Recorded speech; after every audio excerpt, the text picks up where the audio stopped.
It is 5:30. The Norfolk Public School District's Board of Education meeting is being called to order. Roll call. Terry Bauer, Present. Cindy Booth, Present. Brenda Carhart, Present. Dr. Patty Goebbels, Here. Steve McNally, Present. Tom Stanton. Present. All board members are present. We have a quorum. The meeting of the Board of Education is advertised by the means specified in board policy. A complete copy of the Open Meetings Act is posted in the boardroom for your review. A copy of the agenda is available at the desk of the recording secretary. Please stand for the Pledge of Allegiance.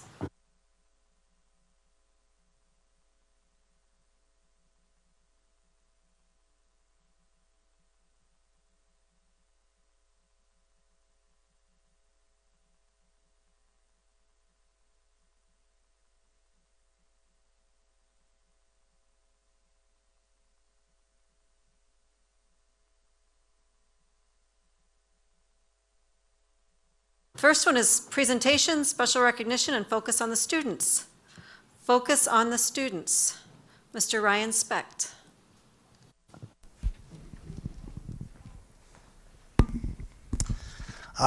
Thank you, everybody, for allowing us to be here tonight. I am extremely excited to present, to just give you a little glimpse of what we're doing. So I'm going to give you kind of an overview, and then I'm going to do some introductions and some thank yous, and then we'll watch a video, and then the best part of it, you'll get to spend a little time with our kinders, so that'll be awesome. But we're going to give you a glimpse into our kindergarten classroom and several different skills that are being taught in there. And so the video is going to show that. What's interesting about the video is you are just seeing a very short snippet, a few repetitions of what these kiddos get day in and day out. So I hope you enjoy it, because I'm really excited, because this isn't something that we always get to see, and this is the foundation of teaching our kids to read, so it's pretty amazing. Some thank yous here. First of all, I want to thank Mrs. Mateo and Mrs. Bartlett. They made this really easy for me, because they kind of set this up, so I didn't go in and video an entire lesson or anything like that. They broke it down, and so they just made it really, really easy. Went in, took the video, and then Mickey Mueller showed me how to use Google Vids to be able to put that together, so thank you to her. And then to our kiddos, they did an amazing job through the video, really focusing on the skills to give you a really true look of what is happening for those. And then finally, our parents for showing up tonight, helping us out, showing up at home, teaching our kids to read. It's just a big, big thing. So I guess without anything else, we're going to show you the video. And then after that, we'll have some questions if you have any questions about it. And then we'll get the kiddos to you to read a little bit.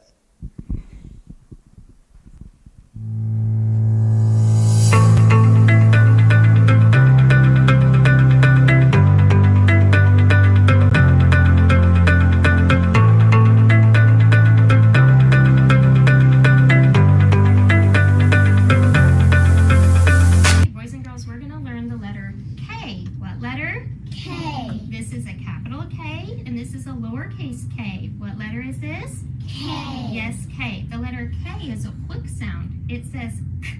What sound? And this is a picture of a koala. What is this? A Koala. Okay, let's go through all of our letters and sounds. What letter? K. What sound? What picture? Koala. Letter? B. Sound? B. Picture? Bat. Letter? L. Sound? O. Picture? Lemon. Letter? F. Sound? Picture? Fire. Letter? I. Sound? Okay, boys and girls, we're going to listen to sounds in a word, and then we're going to blend those sounds together to make a word. Listen. I can blend those sounds together. Kick. Kick. Now it's your turn. Listen. Everyone, get ready. Sock. Say it fast. Sock. Yes, sock. Listen to another one. Get ready. Kid. Say it fast. Kid. Yes, kid. Ooh, get ready. Ooh, Say it fast. Look. Okay, now we're gonna do individual turns. Listen. It. Get ready, Ella. Hip. Say it fast. Hip. Yes, hip. It. Get ready, River. Red. Say it fast. Red. Yes, rid. It. Get ready, Adelie. Kit. Say it fast. Kit. Yes, good job. Okay, we're gonna get ready to read our words. What sound is first? Middle. In. Ending. Sound it out. Get ready. Sick. What word? Sick. Yes, sick. First. Ooh. Middle. In. Ending. Sound it out. Get ready. Lick. What word? Lick. Yes, lick. Eyes right here. First. Middle. In. Ending. Sound it out. Get ready. Kick. What word? Kick. Yes, kick. Eyes here. First. Middle. In. Ending. Sound it out. Get ready. Kit. What word? Kit. Yes, kit. Eyes here. First. Middle. Ah. Ending. Sound it out. Get ready. Tack. What word? Tack. Yes, tack. First. Middle. In. Ending. Sound it out. Get ready. Kin. What word? Kin. Yes, kin. First. Middle. In. Ending. D. Sound it out. Get ready. Kid. What word? Kid. Yes, kid. Now we're going to read them the fast way. If you forgot them, sound them out in your head. First word. What word? Sick. Yes, sick. Next word. What word? Lick. Yes, lick. Next word. What word? Kick. Yes, kick. Next word. What word? Kit. Yes, kit. Next word. What word? Tack. Yes, tack. Next word. What word? Kid. Yes, kin. Next word. What word? Kid. Yes, kid. Now we're going to read a sentence. Eyes right here. Try to read how you talk. Get ready. I am sick in bed. My turn. Listen. I am sick in bed. Read it in 2 parts. Get ready. I am sick in bed. Good job. Okay, your first word is map. What word? Map. Let's segment map together. Ready? App. Right, map. How do I fix it? What does that letter look like? Try it again.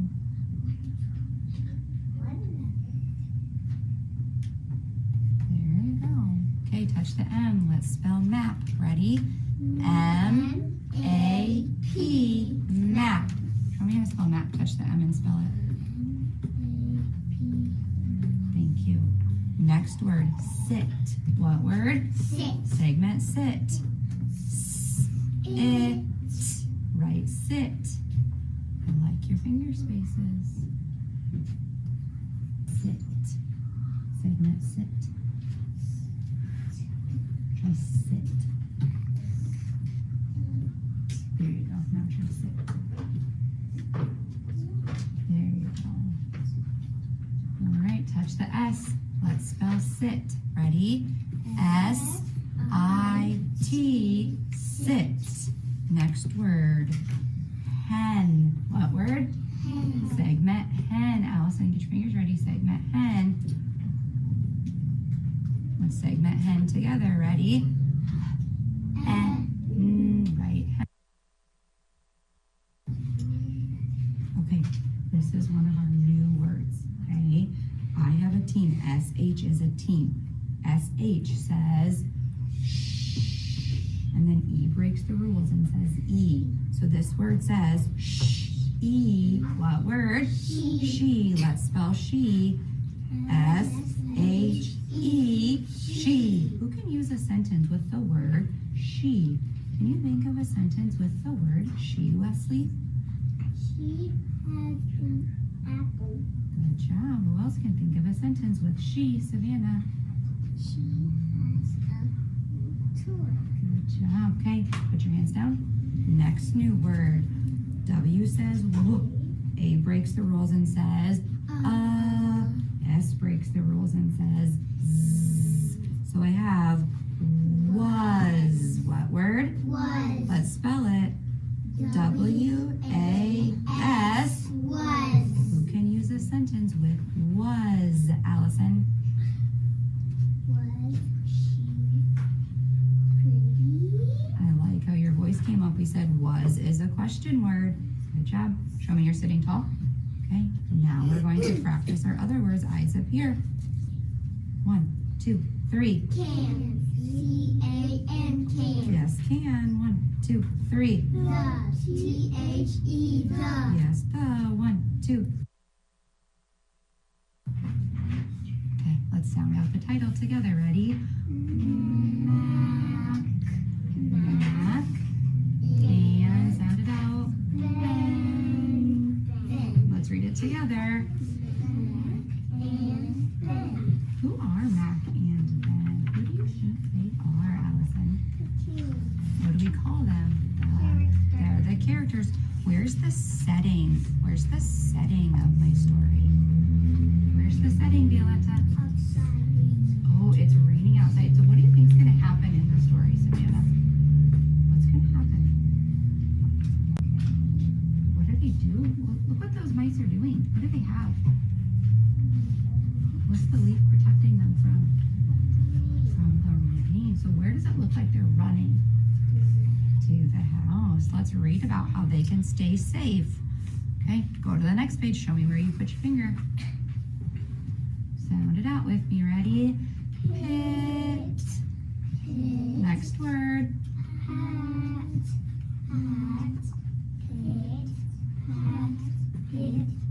Okay, let's read the whole sentence together. Ready? Pit, pat, pit, pat, pit, pat.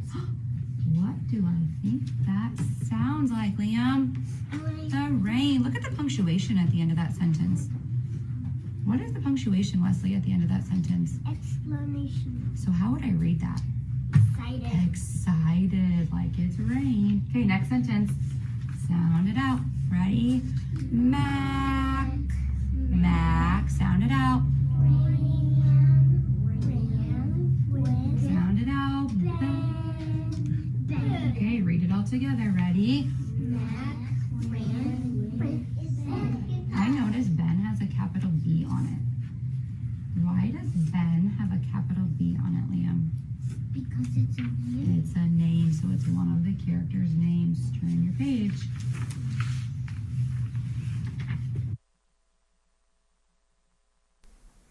Okay, our movie stars are amazing, weren't they?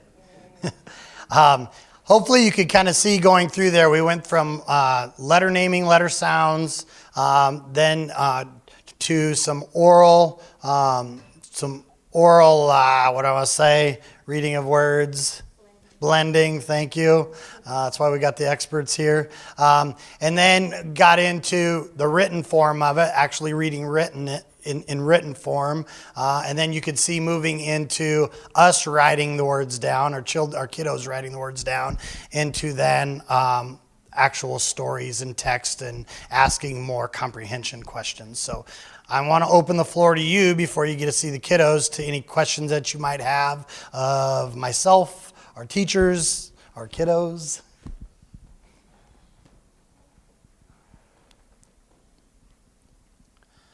I could probably sit here and talk for another hour or two on all the intricacies that it takes. I mean, you just saw the very basics, core of what we do in kindergarten, and then how that builds all the way through fourth grade, and how we pull in to intervene when kids need all those extras. So, like, this is a very simplified version of what we do, but it gives you kind of a good look at how that progression goes. So, I guess we'll get to the exciting part. So guess what you guys get to do? You get to read. Yes, you do. So grab your books. And then we're going to bring you up here. How many do we have? Do we have a few more than 10? 1, 2, 3, 4, 5, 6, 7, 8, 9. Come here, guys. Come here, Liam.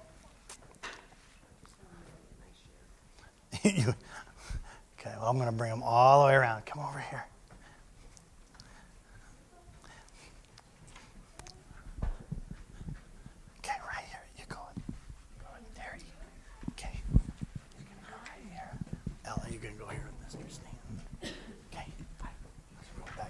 it up, back it up, back it up, back it up. River, you're gonna go right here, Miss Noodles. Okay, right over here. There you go. Come here, you two, Wesley. Come here, Savannah. Look. Oh. I think Mr. Hughes needs somebody too. So Savannah, you go right here, and you'll go right here with Wesley. And this is Do you want us to share and Chuck and Eric share, or you just want us to go? it's fine. Okay, it's fine. You gonna read for us?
All right, kiddos.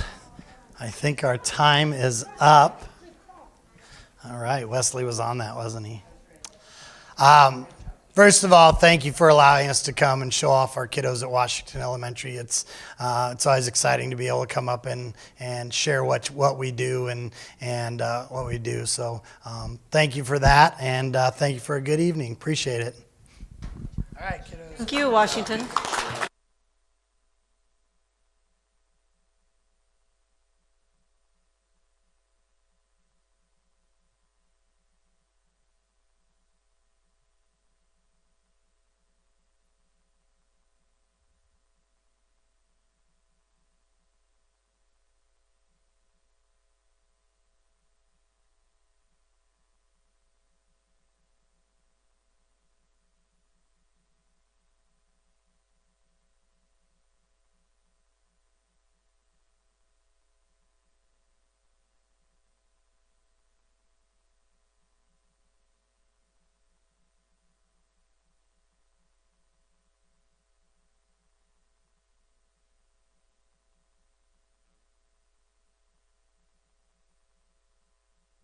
Thank you, students. Thank you, parents, for bringing the students. Thank you, kindergarten teachers, and thank you, Mr. Speck. We enjoyed that.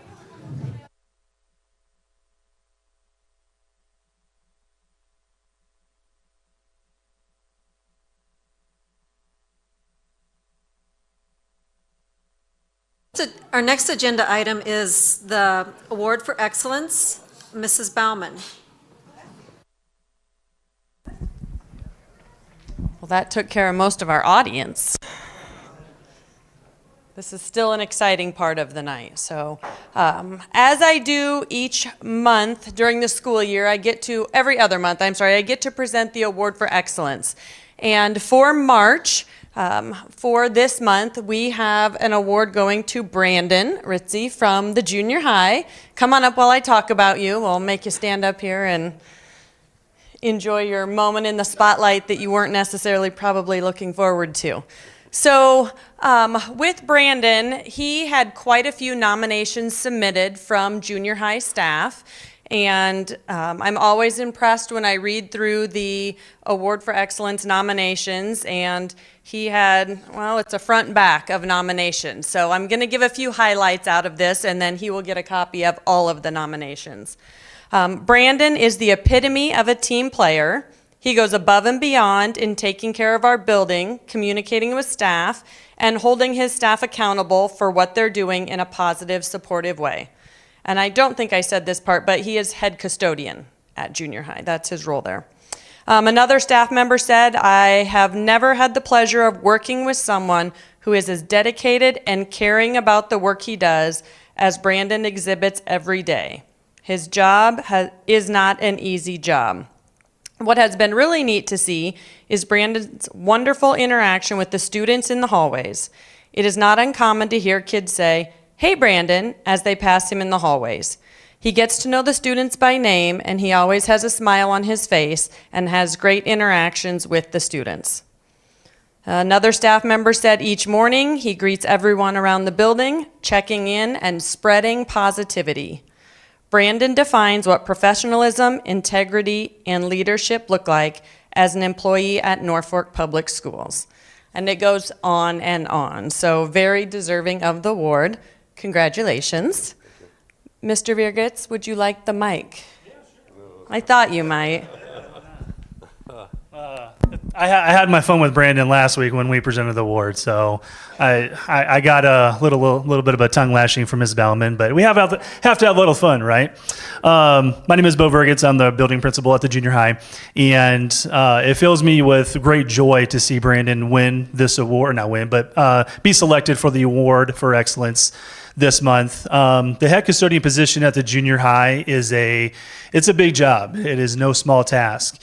And he does such an amazing job each and every day in such a positive manner with how he approaches things. Never once have I seen Brandon in a foul mood. He's always upbeat and positive, no matter what challenge arises throughout the day, because in those bigger buildings, sometimes challenges arise. So we tackle those together, and he just does an amazing job. And his ability to relate to not only our staff members, but to our kids it's really impressive to see him work on a daily basis. Not only does he have the essential skills, hardworking, organization, communication, but those interpersonal skills that you don't sometimes see from some of our classified members. Brandon has those. So to say that we are blessed to have him is a vast understatement. Hopefully the words that you read from our staff members gives a much better glimpse than I am of just how much you mean to our building, to our school, to our students, and to our staff. So nobody at the junior high deserves this award more than you, and we appreciate everything that you do. So congratulations. Thank you, Brandon, for everything you do. Would you like to say anything? Everything you said, Bo, is true. And I don't hear that.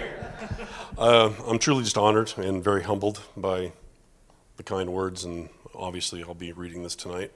I'm sure I'll be very humbled by that as well. So not big on big speeches. All I have to do is say thank you very much, and thank you for giving me the opportunity to be with Norfolk. Thank you. I'm gonna give you this too. So in addition to the plaque that Brandon received, he does get a $50 gift card that Hy-Vee has donated. So we appreciate Hy-Vee for sponsoring this award. So that is for his personal use. And then he will work with Mr. Virgits to decide how to spend $500 at the junior high. I'm sure he has some things in mind already, but if he walks around asking students, I'm sure they'd be happy to give him some input as well. So congratulations. Thank you. Thank you. Appreciate it. Congratulations, Brandon. Thank you for all you do for MPS.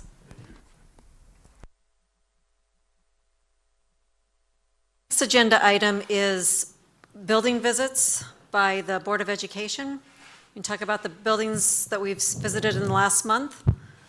I will start on February 28th. I went to Bel Air. I hadn't been to Bel Air. I was there when they had the grand opening of their new addition, and I hadn't been back, so I wanted to go see it in action.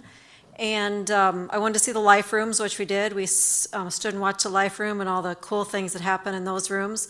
And then I was impressed too, just they did a lot of forethought in the addition, because like all the centers and all the resources, all the special classrooms are all together, so it's a very good setup as far as movement of kids and flow of kids, and with the nice big rooms, especially kindergarten rooms, big rooms, lots of storage. You can never have enough storage. So it is a pretty amazing building that's very functional and very efficient and making good use and teaching lots of kids. It's a 3-track school, the only 3-track school we have for elementary. Anybody else? I last week stopped by Lincoln Montessori for the Big Red Kino STEM Day. While I was there, I saw 3rd graders from Bel Air. They were just coming as I was leaving, Woodland Park and Lincoln. And it was fun to watch as the kids rotated from one station to another. Of course, each station was related to science learning. So kids could figure out what their fingerprint shape was, whether it was a loop or an arch. There was a demonstration of the use of force and motion to make lifting of heavy objects easier. The kids seemed to really enjoy that one. I think they enjoyed them all. There was a life cycle station, just to give you a glimpse of a few of the different stations that existed. And I really thought it was great that you had some students who were acting as presenters. It's always fun to see students put in the position of leadership and getting some opportunities to help other people learn. So thanks again to Big Red Kino. I don't know how many years they've sponsored this. I know they were sponsoring it when I was on the board previously. So they've been a sponsor for some time, and it's really a great opportunity for our 3rd graders in the district. Then last week I also visited Jefferson Elementary School. I attended the 2nd grade teachers PLC because I was really interested in observing how DMG is coaching our 2nd grade teachers in reading. It was, I guess it brought out the teacher in me because I got to listen to tapes of 6 2nd graders reading. Their focus is on fluency, and obviously when you're doing fluency, you're also looking at accuracy. Are they reading the correct words? But got to listen to 6 of those kids reading. Each week, the teachers evaluate and check for progress in terms of fluency and accuracy. And each week it seems they flag particular kids to spend some time talking about, analyzing, trying to determine what are some strategies that can be used to really help these kids continue making progress. There are some students who, in a really short period of time, have made remarkable progress. There are other kids, as you would expect, that have just kind of leveled off, and there are some that have fallen back a little bit from one week to another, which is not unusual for kids. And, sometimes it's things going on in their life that's influencing how they're reading and how they're doing in school. But it was really fun. It was especially fun to see the coach just being in a facilitator role and to listen to the teachers as they brainstormed strategies for how to help individual kids. It's all very individualized. So from the beginning, goals were set. So each student has an idea of what he or she wants to accomplish in terms of improved fluency and accuracy. So they invited me to come back, and I told them maybe that they shouldn't have done that because I might be there every week. But it was just a really great experience and great to see how devoted those teachers are to helping make sure that kids are learning to read.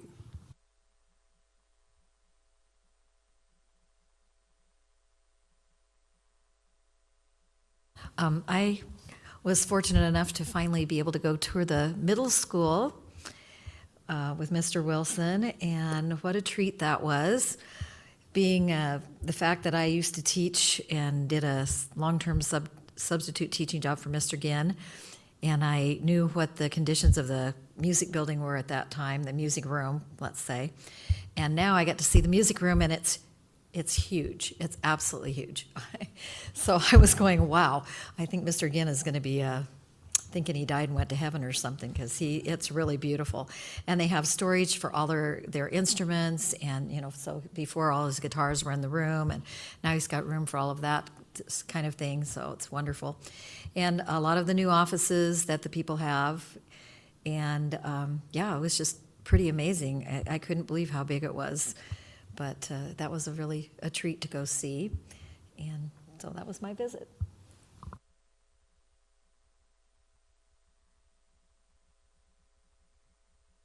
I was surprised that they were moving into so soon, and the construction workers were then. I was like, "When did you say you were moving in?" And supposedly it was this week, and they said, "Oh yeah, we're in the final stages. We can get it all done." So it's coming along. Yep, end of the week, Wednesday, Thursday, Friday. Those are moving days for us. Thank you, everyone. Next item is comprehensive facilities presentation. Mr. Wilson. Thank you, Madam President. We'll get the PowerPoint set up here.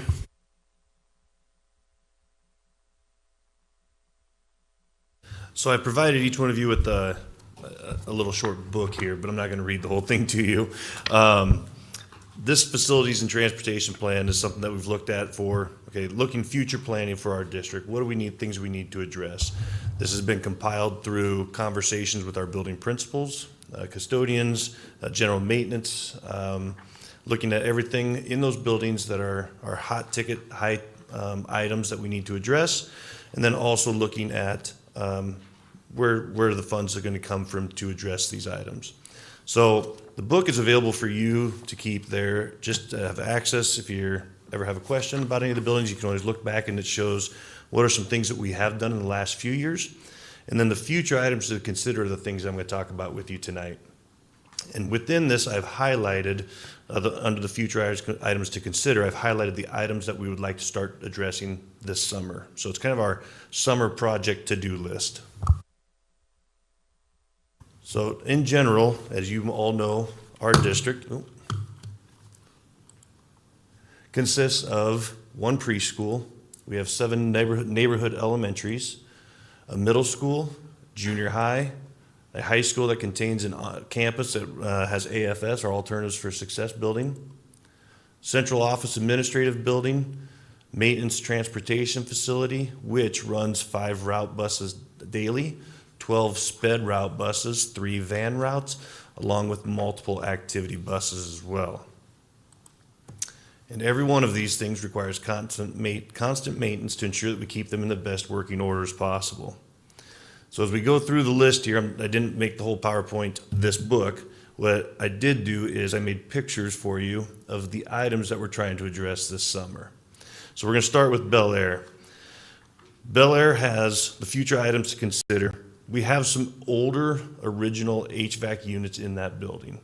Now we're not just going to go through and start replacing HVAC units in a fell swoop, because they are still working, but we do have some HVAC issues we have to address there. We had some this winter where we had a couple rooms that we didn't have heat in as we were waiting for parts to come in and units to get replaced. And when that happens, we do have to use space heaters and try to keep airflow through there that we can keep those classrooms warm and we can continue to have school. So we have updated those broken ones already, or those are coming, they're on order. But as talking to the building principal there and looking at the other things that we need to do at this building, concrete issues seem to be the top one for us there.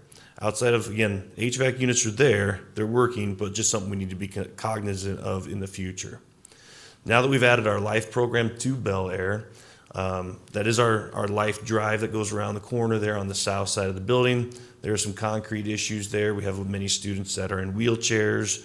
So just making sure that we have good access and not areas where kids could trip or fall or have struggles with their wheelchairs getting over. So updating some of the concrete there, and then also you can see the gravel the gravel playground that we have there, because we do have students that have access mobility issues. To give them a sidewalk that goes from the basketball court to the building there, so they have a better access to that building and better access to that basketball court area. Next one is Grant. Grant, we have recently done an addition at that building and addressed a lot of issues there. So our future items to consider there are maybe not quite as great. Again, with all of our older buildings, we do have some major HVAC upgrades that we would like to do in that building at some point in time. But the heat and the air is on right now. The big item that we would like to address this summer for this one was some plumbing and electrical upgrades. This one we have received some grants for that would allow us to hook up a washer and dryer there. We could help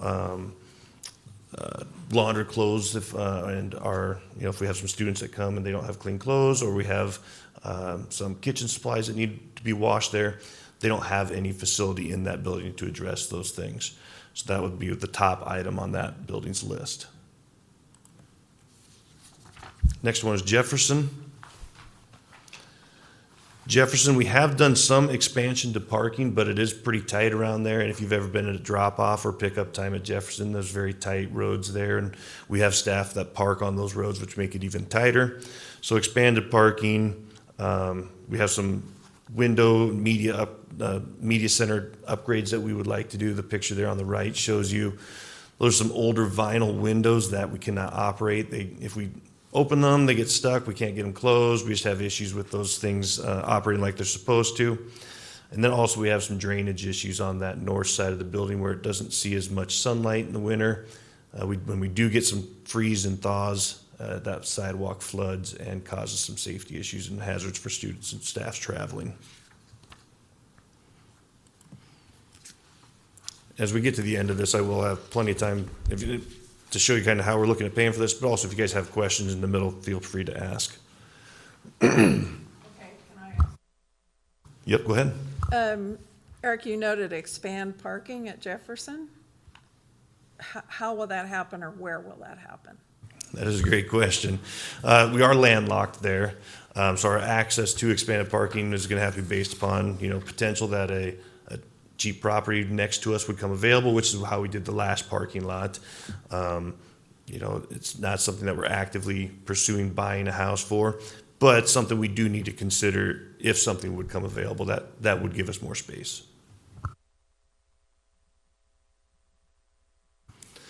Lincoln Elementary, again, another one of our buildings that we've done some major renovation and additions to. We do have some concrete issues in this one as well that we'd like to address, but kind of the big issues right now, we do have some plumbing. When our sump pump pumps water out, it's pumping it out onto the front lawn. We just did nice new landscape and turf or seeding that and irrigation, and then it ices up and kills our grass. And so figuring out some drainage around the building to help address some of those issues. And then as that building was renovated, everything's been done inside of there except for these two hallways. And these are two really tall hallways that were hard. A lot of the painting we do in-house ourselves with our paras in the summer months. This is just not a place that's very easy to access or safe for our staff to do. It's kind of low-hanging fruit, but it's like the last two pieces that just, if we could just get that done, then the inside, we've completed all of that work that we wanted to do in there. So one last thing at that building that we'd like to get completed this summer.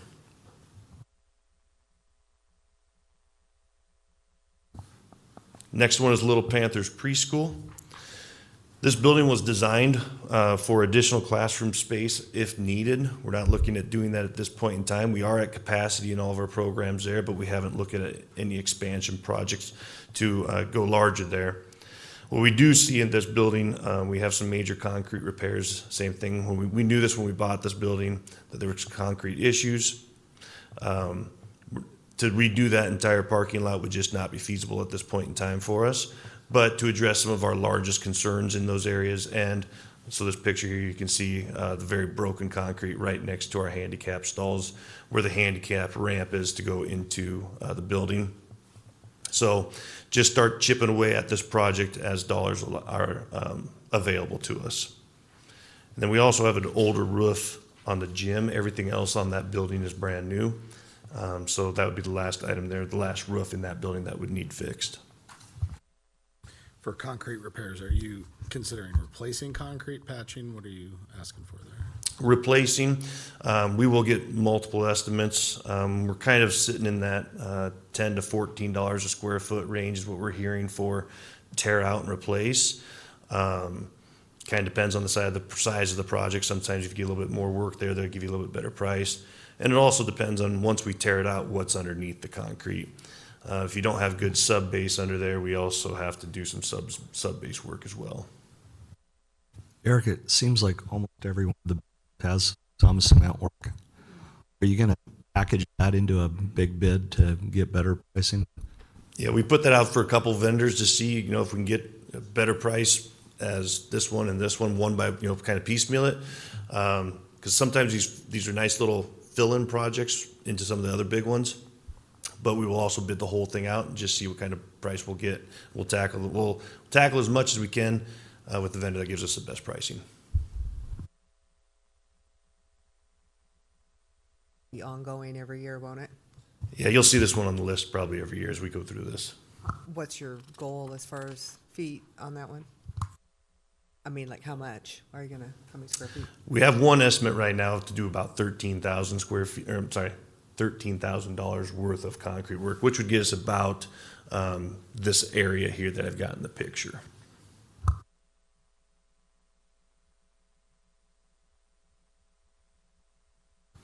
All right, our next building for us is Washington Elementary.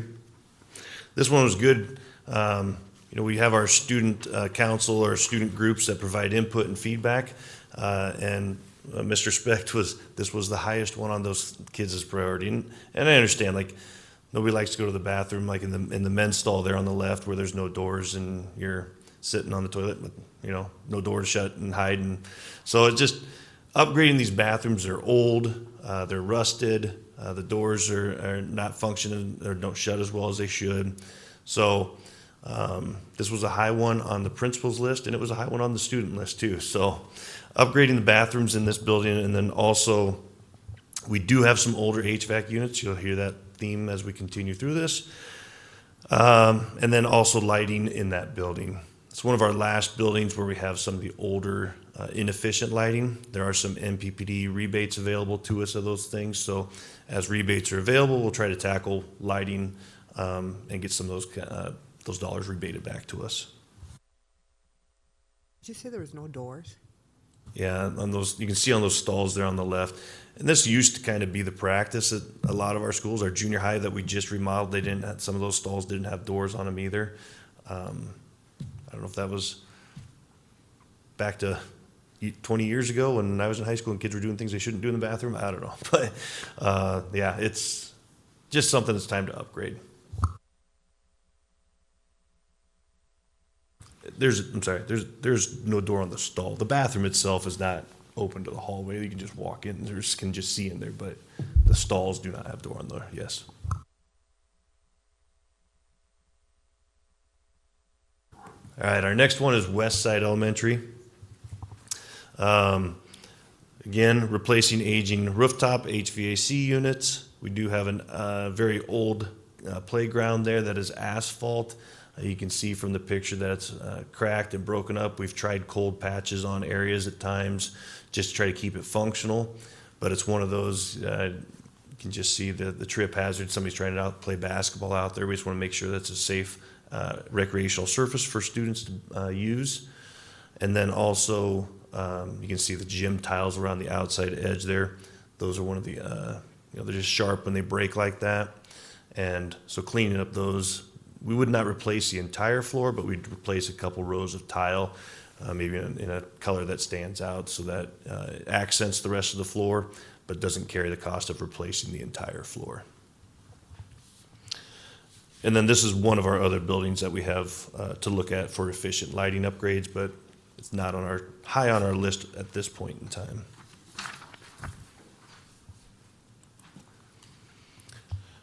Woodland Park. done a lot of things out at Woodland Park as well. We've upgraded some doors and stuff out there that were original to the building that didn't operate quite as well as they should have. We've done some kitchen remodel work out there. A few things that they've asked for in the past is, irrigation system. It's one of our few buildings that does not have irrigation, just to help keep the grass looking nice. But kind of obviously some other items take higher priority at this point in time. Upgrading that front entrance when that place was built, the brick had some faults to it. If you've been out there, you can see the brick chipping and falling off, the front stucco. Just upgrading that, making the front entrance better and safer. Some flooring upgrades, a little bit of concrete work there as well. Possibly a storage shed for just some more space for them, but then upgrading efficient gym lighting as well. So you can see the picture on the right shows you those old lights that we used to have in gyms, that if you turned them off, you had to wait 20 minutes for them to come back on, right? We have these in Washington. We had them in Woodland Park. So this one actually upgraded to efficient gym lighting. It did just happen for us. So we've replaced those with this newer LED lighting, which uses less energy, and they're easy on, easy off. Good program for us with the rebates through NPPD as well. Potential for those, I guess. Middle school project. I don't have anything highlighted for you on that page because we've got a big list on that one right now that we're addressing and spending quite a few dollars at that building itself. So, but even though once that addition is completed, we still do have some older carpet in that building. And you'll see it, those of you that have been on the tour, and when we have the open house, you'll be able to see the old wing to the west has a much different, back to the 80s kind of carpet in there, and just starting to show its age and wear and tear. HVAC units again, then some concrete and bathroom upgrades as well.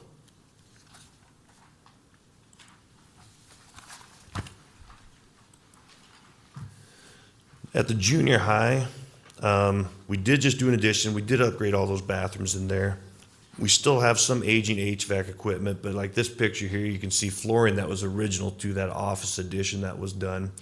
And you can see, it's kind of hard to tell, I couldn't zoom in too close, but on that picture on the right, you can see the wear through, like it's just wearing through that carpet. So replacing that, getting it with those carpet tiles that are easy for us to just peel up one tile if we need to replace a tile, or if somebody spills something. So upgrading that carpet in that office area. We do have some sprinkler repairs that we need to address in that building. And then the big one really I want to address this summer is this stucco issue that we're dealing with at the junior high. If you've been there and looked very closely at it, you can see that stucco's really deteriorating around the building. Excuse me.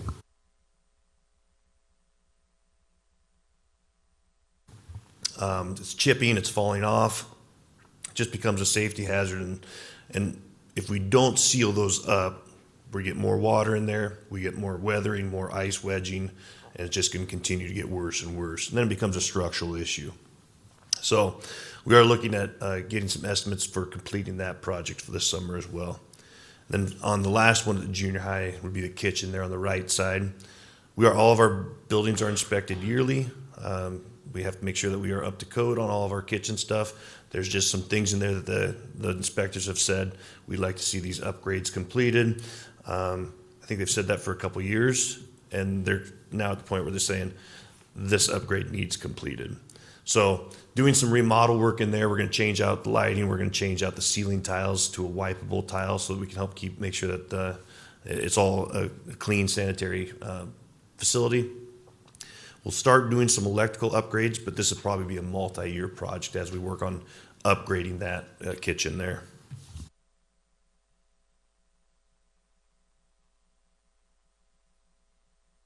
For the senior high facility, the little theater space, if you've been in there, those chairs are probably about the same chairs that were there when I was in high school. They're old. Many of the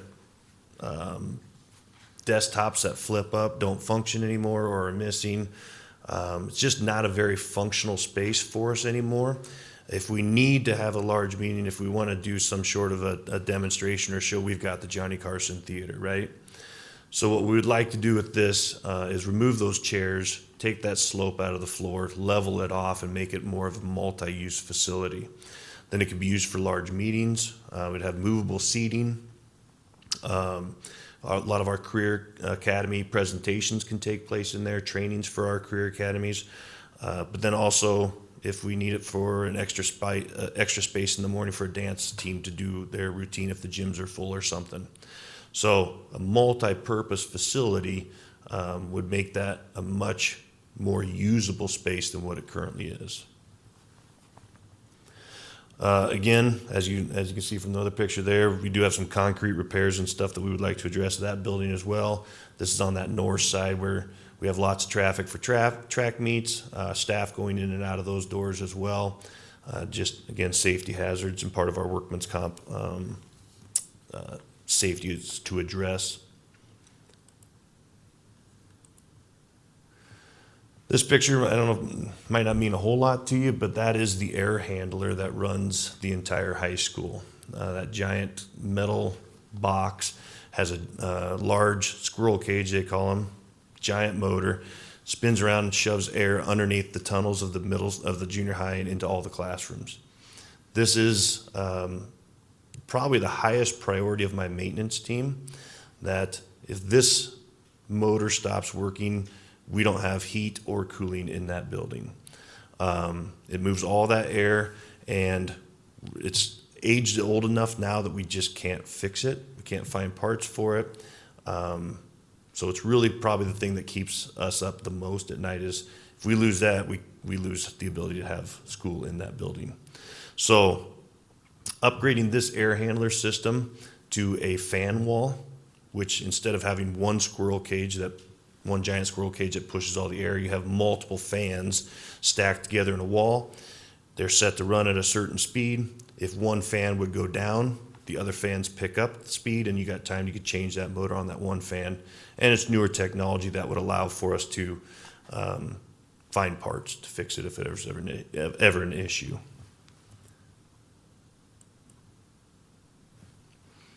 And the other one, I didn't have a picture of it for you, the gym floor at the high school. It's just time.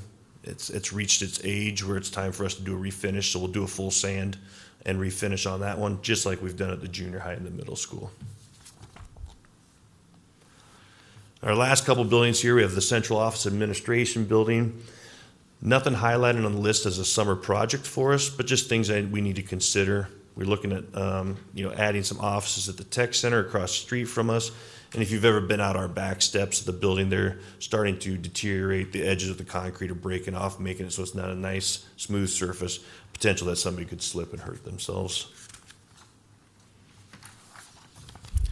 For the maintenance building, that front deck that's on our maintenance building down there on Northwestern Avenue, the underside of it, the decking, all of it started just to rot and show its age. It's not very safe. Obviously, that railing is not a code railing. It's the braces are way too far apart. So upgrading and replacing that front deck just to make sure that we don't have somebody that would walk on that and fall through and hurt themselves, obviously. And then we have an old car lift there that is kind of a high priority for our maintenance team as well. The issue with this is it wasn't used properly with former staff members, and it is bent. They were trying to lift a bus, and it bent it, and just not safe for us to lift a vehicle up and have somebody be underneath there. So upgrading this, again, it's old. It's time for it to be upgraded, but just with the safety issues that are concerning with that, it's time to do that as well. And the last one is our transportation. So we do have 5 regular route buses that we run every day. We have 9 mini school buses, 3 8-passenger vans, 1 7-passenger, 2 5-passenger vehicles for special education. These are running every day. And we haven't been updating our fleet quite as often. We do put money away for this purpose, but you can see we have this bus here where the wheel wells are starting to rust out of it. This is a bus that is our backup bus. It's not a route bus that runs every day, but it is a bus that if we have something break down, we do need this bus. And getting it to start, making sure that it's road safe is just an issue for us at this point in time. And then the other one is just some of our other vehicles out there that we have are past their life expectancy and maybe not as functional or valuable to us as a district to meet our needs anymore. Is that what the red truck is? Yeah. So here's what this all looks like for us. So I've taken every one of these projects and I've identified where a funding source is going to be at to address them. So the first column there is our special building fund, and we'll touch on these here in a minute. But in your packet, you can see our special building fund, which would be page 16. For the fiscal year 24-25, we have $2.8 million in our special building fund after we've completed the middle school project. I have budgeted that we would spend about $289,000 in special building fund dollars to address some of these concerns that we have out there. So it's all split out there. You can see it on the sheet above you there. The other items to the left are other places where we address some of these funding needs, like that high school AB unit. We have dollars in our QC Puff fund that are set aside just for HVAC improvements. This would be a place that would be a large project that would be able to address that one for us. So off to the side, you can see which fund each one of those is budgeted to. So that is like refinishing the gym floor, $66,000 from the maintenance budget.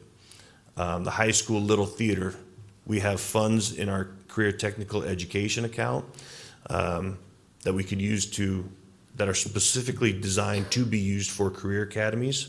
So we would use those funds to make that little theater into that multi-purpose space.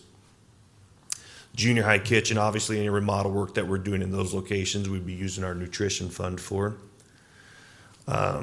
Some of our flooring things that we need to address, those are projects that are low-hanging fruit for our building principals. I don't necessarily try to tackle those with district funds or the district special building dollars, but depreciated dollars that buildings can start putting away each month or each year to try to tackle some of those. Like you see $25,000 for the junior high coming from their depreciation dollars. As we look at the spreadsheet in your book on page 16, we do not currently allocate any funds to our special building fund. It is a taxing fund, but we are currently not taxing for it. So if you can see on the deposit side there, we had $1 million deposit this last fall. That was from our lawsuit with our chillers, but there are no other scheduled deposits into that fund at this point. Doesn't mean we can't deposit, we can't schedule that in the future, but we currently are not taxing for this fund. If my goal here is that we would be able to start tackling some of our highest need projects in the districts and start putting about $300,000 a year towards special building fund dollars towards these projects that we need to address.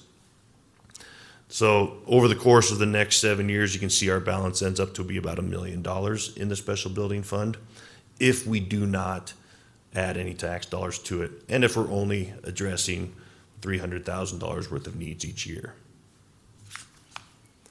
The next page shows you that maintenance vehicle depreciation fund. At the end of this year, that fund will have $1.27 million in it. Our goal on this fund is to depreciate about $100,000 a year, depending on if we have a rough year like we did this year with a lot of HVAC unit replacements, HVAC upgrades that were needed, that failed on us through this winter. We may not be able to depreciate that much each year, but that would be our goal. So from this fund, you can see I had planned the $978,000 was finishing up our middle school project, and then about $380,000 would be a planned expenditure for potential vehicle upgrades. We'll talk about that here in a minute as well. And then that last one The last page is our QC Puff. That is our taxing fund for HVAC bonds that we did back in 2020. So we do tax for this fund, but the tax only covers our principal and interest for each year. So from the original bond that was created on this one, we still have about $381,000 left, which you can see from the spreadsheet on the projector there that I would like to use $132,000 of that to address the AB air handler unit at the high school.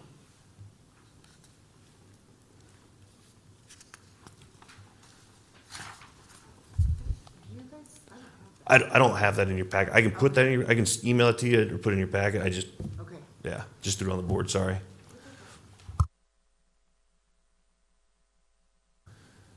So when we look at those transportation needs, I'm going to jump back to transportation here for a second. We went through every building. Here's where we're currently at with transportation. We have 7 routes, 5 route buses, 7 routes. 5 routes, 7 buses. 2 of them are backups. We have one 1998 bus. That was the one with the rust I was showing you. 2 that are 2004s, 2 that are 2009s. We have a 2014 and a 2018. Okay, that's our current route bus fleet that we have right now.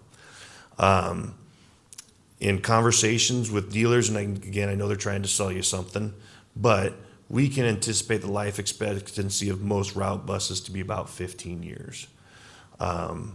We have definitely exceeded the life expectancy of these buses, and we've gotten good value out of them.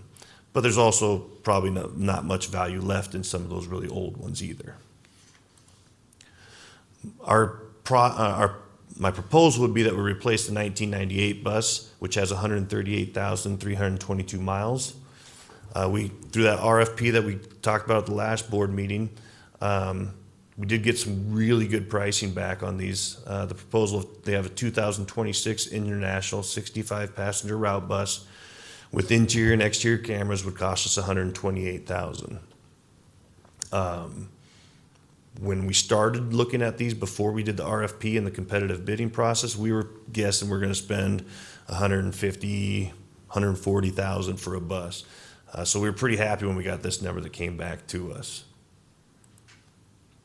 We also looked at that minibus. Our minibuses, we have one 2003, a 2006, 2 2007s, 3 2008s, 2 2014s, and 2 2021s.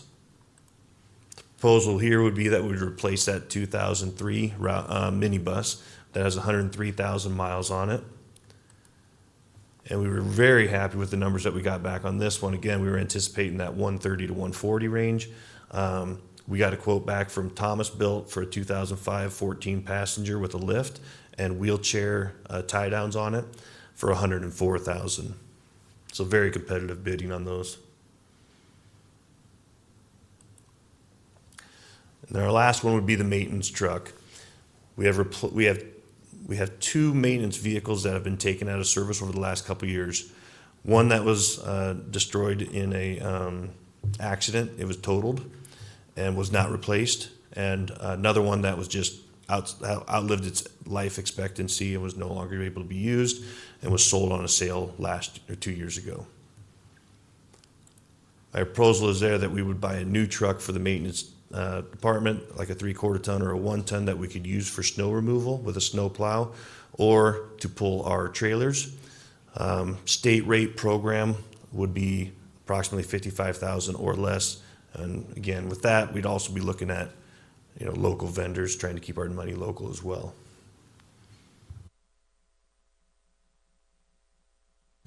So the total from vehicle maintenance depreciation, you can see that on that document I had put $380,000, which is what I thought we'd probably be looking at spending if we went after all 3 of these vehicles. We could do all 3 of these for about $287,000. And I want you to remember that we do depreciate these funds for this specific purpose. That's why this money is put back, that we can upgrade and keep our fleet going. We haven't done a lot in that area over the last few years, and it's starting to show.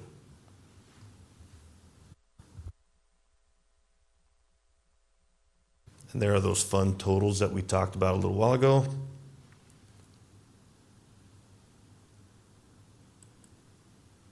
And in closing, yes, we're to the end. I apologize for taking so long, but this is important. This is a plan that includes input from our building administrators and our maintenance staff, the people that are on the ground with these buildings in the transportation. It addresses our most concerning issues at this point in time. It does as much as reasonably possible without the addition of dollars to the special building fund. So obviously, if we were putting more money into the special building fund, we'd maybe try to tackle some more projects, but I think being in a conservative approach, tackling as much as we can, hitting those high need items, making the most of those special building dollars over the next 7 years. We do have to be flexible and adjust to unforeseen issues. Obviously, I didn't plan to replace an HVAC unit at Bel Air this winter, but that's what we're doing because that's what broke. And this packet right here will be updated yearly and shared with the board. So I know that was a lot. I tried to go fast, but not too fast that it was confusing. What questions do you have for me?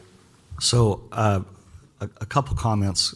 We went in, delved a little bit more in depth in the finance committee meeting, and I'd like you to share the warranties that are coming with those new buses. It's very good. And running a fleet myself, I can tell you, kicking the can down the road with a aging fleet is not necessarily saving you much money. In fact, sometimes it can cost you more. And there's also safety issues by doing that. So I'm 100% on board with that. And I really like to see your forethought in a comprehensive, maintenance plan where we can, literally plan several years in advance and then update it versus, for lack of a better word, holiday and surprises that are coming at you that you're not prepared for. So good job. Thank you. The warranties you were talking about for the international bus, they are offering currently a 3-year warranty on the body. They're offering a 5-year, 100,000 miles on the motor, and a 7-year unlimited warranty on the transmission, which is really kind of unheard of to have that kind of a warranty on a transmission. And are these local companies that you're talking to, or? So Cornhusker International, we do have a Cornhusker International in town here, but the bus itself would come from, I think, Lincoln. We don't have any school bus type places here in town, but we would definitely look at local vendors for our new maintenance vehicle truck. And I just had a curiosity question. When you're talking about the little theater, are you taking that stage out then? Would you be taking the stage? So we'd get rid of the slope floor and make it all flat with the stage. There's also money in the foundation for that renovation of the little theater too, so that doesn't all need to come from here. Correct. That was those CTE funds that the foundation's holding for us. So the things that stood out to me, first of all, I like the idea of spending some of this, like the $300,000 every year, for a couple reasons, because nothing ever gets any cheaper if we hold off. There's always going to be repairs. I hate to wait and then not have the money to do everything because it breaks at one time. So we already have the money that I think we should be spending as we go throughout the years. It's also a sense of pride to, especially concrete and things that you can see from the outside. I just believe that being the money is here, we need to spend it accordingly. The things that came out to me that I think are the most important is every year we should spend some money on concrete. Obviously, we'd never get it all done in 1 year, but just to continually spend money on concrete. The buses, we got good deals, and it's a safety issue, so we want that. And the other thing, the air handler at the high school is another priority to me, just so that we can always have cool air and hot air for our students. They learn a little bit better, too. And the Washington bathrooms, those are the things that I took that I'd like to see as a priority for spending it first. I agree with everything that Brenda said and Steve said, and I probably couldn't say it better. I'm surprised our fleet was that aged. So I think, and I agree with the 300,000, we've got it in there that we should continue to upgrade our facilities and prevent any safety hazards. I think the important thing about this, a lot of these items that I've shown you on will not require board approval because they're not high enough dollars to spend. We did put out the Buffs RFP just to see if we could get some competitive pricing. It did come back really good for what we were thinking. So that would require board action and something that we could see at the next board meeting if that's a direction the board is in favor of. I'm in favor of putting it on the April board meeting and letting us board members vote on whether we want to buy the buses.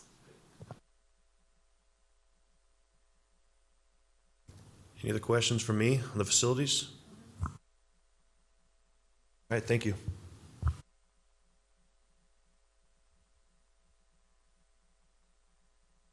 Our next item is public comments. This is the time during the meeting when the public may request to address the board. According to state law, if you wish to comment, you must identify yourself, including your address, the name of the organization you represent, and the topic you wish to discuss. Public comment cards are located at the middle media table in the back of the room. Please pick up a card and provide the required information if you plan to speak. Each individual's comments will be limited to 5 minutes. Please note the board cannot discuss or act upon matters that are not listed on the agenda. Therefore, board members will not respond to your comments or questions. If you wish to request that an item be placed on a future board agenda, you may contact the superintendent or her assistant during normal business hours. Also note that concerns related to the board school personnel need to be addressed to the superintendent using the approved district protocol. Individuals who make false, defamatory, or slanderous statements during public comments may be held legally liable. Slanderous comments are not protected just because they are made at board meetings. Additional procedure guidelines are available at the media table. Is there anybody that would like to speak tonight?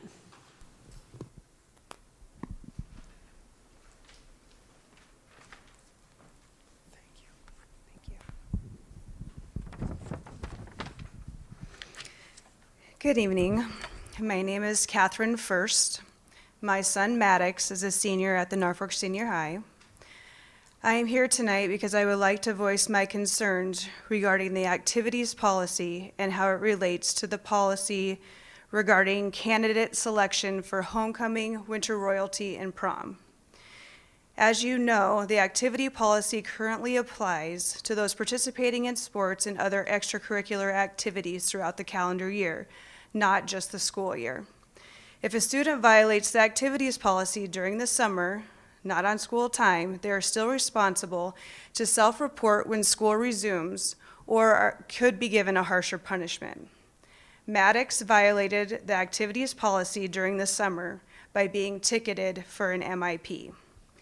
He's never been in trouble before, in or out of school, and self-reported to his football coach and Mr. Irwin immediately.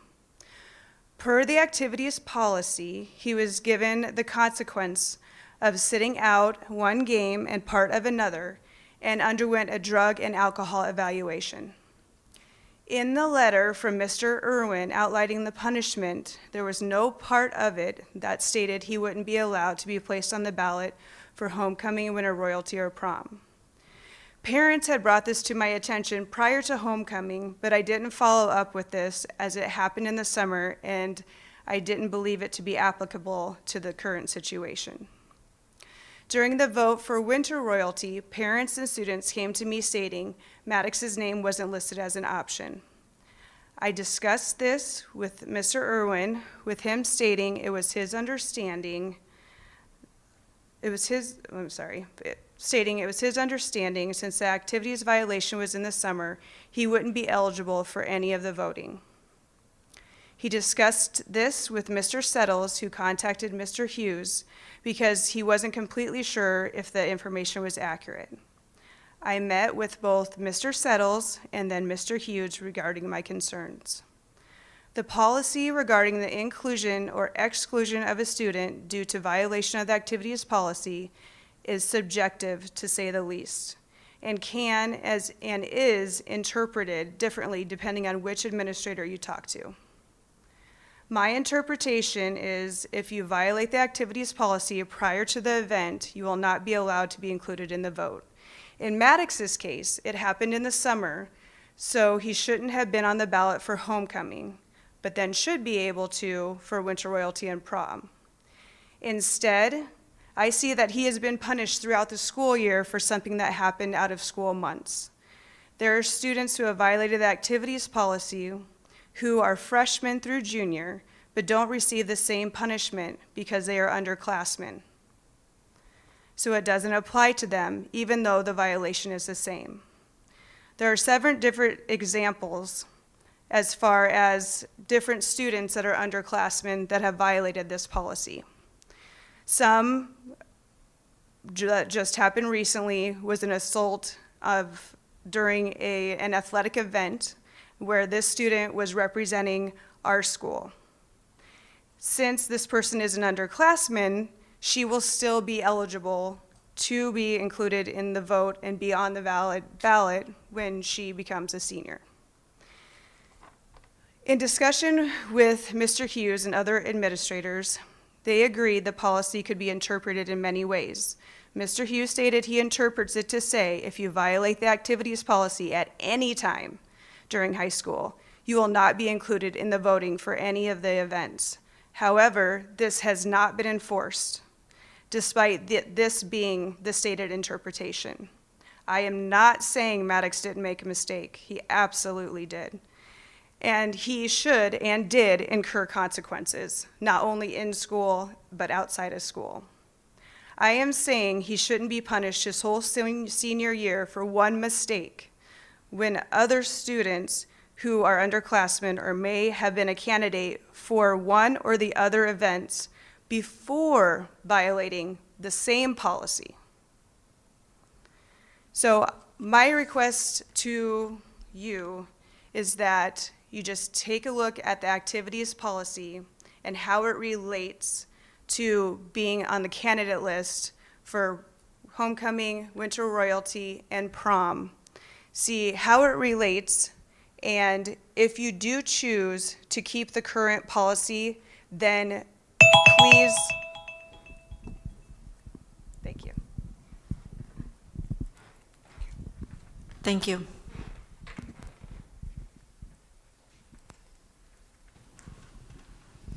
Any others?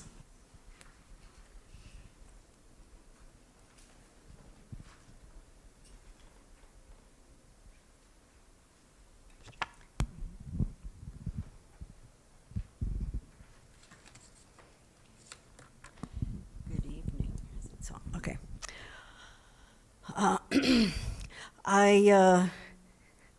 At the last meeting of February 10th meeting, I was very pleased to see all the discussion that happened. It was just such a, I don't know, rewarding, I guess, to me when that I could hear what the different committee, the different board members were thinking, and that was quite refreshing to me. Tonight I'd like to comment on I was reading about the Governmental Relations Committee report. I noticed that there were only the 3 board members that were on the committee made comments on the legislature's bills, and there was quite a stack of them. It makes it appear that all board members agree when only 3 of them really had any comments made.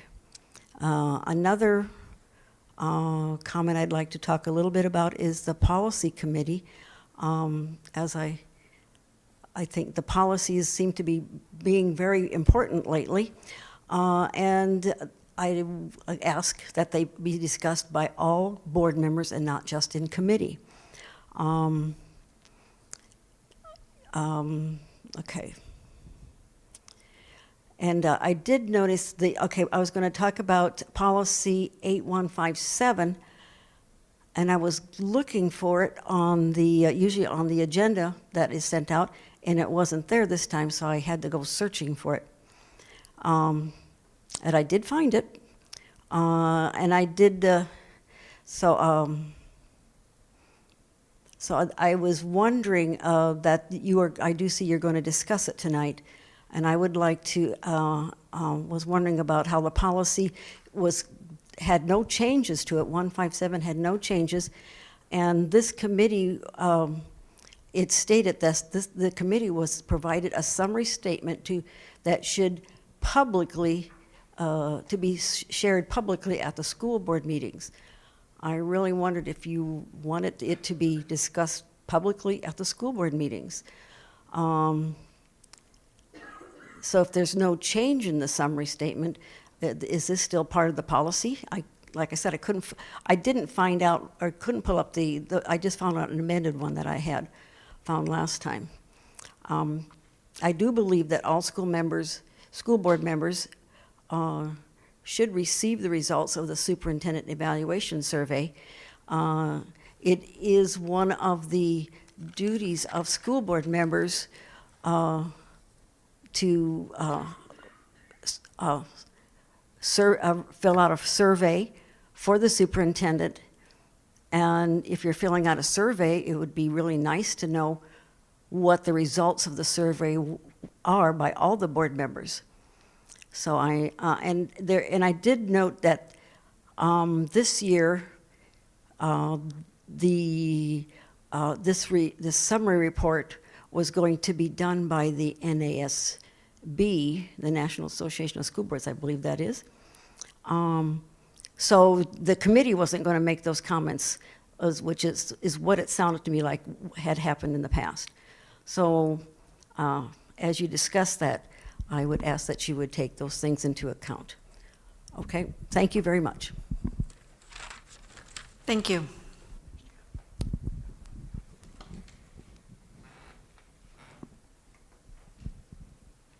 Is there anybody else that would like to speak tonight?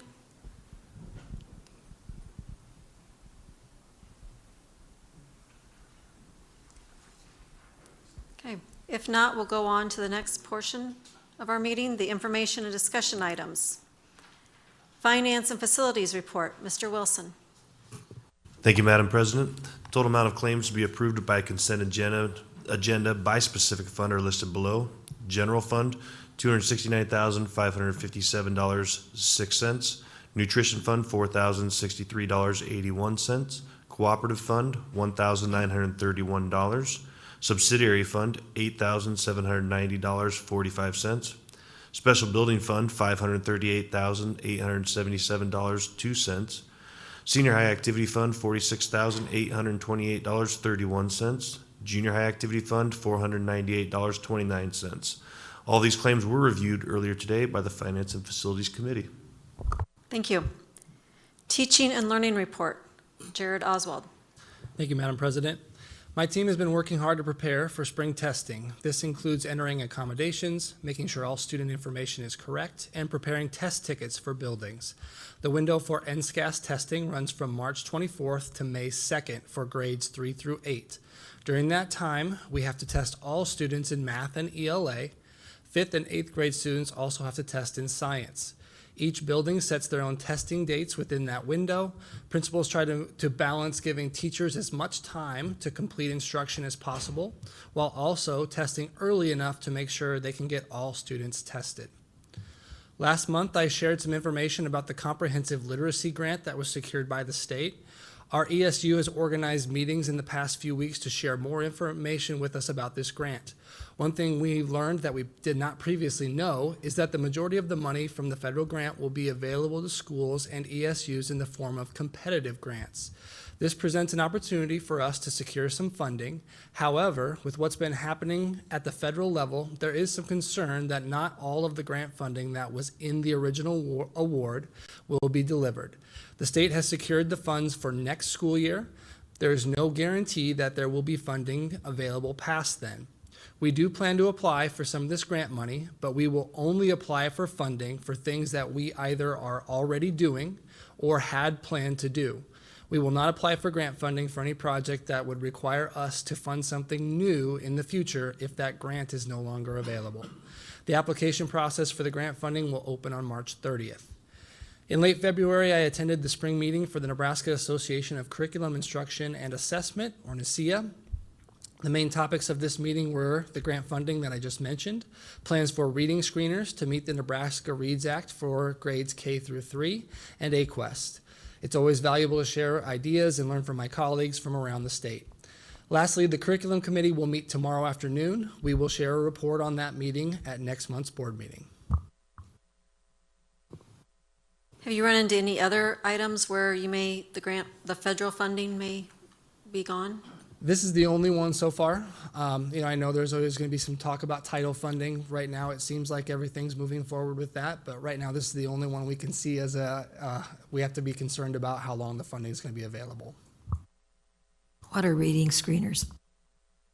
So those would be assessments to help decide where our students are in their reading skills. So when Dr. Goebbels talked about looking at oral reading fluency, or how many words students are able to read in a certain amount of time, that would be found out using one of our screeners. We use MAPS Fluency as that screener. We take that 3 times a year, fall, winter, and spring. And I see that I left it off. I should have probably mentioned that the last window for that will start in April as well. So we'll also have to test our students on our fluency screener in April for K through 3.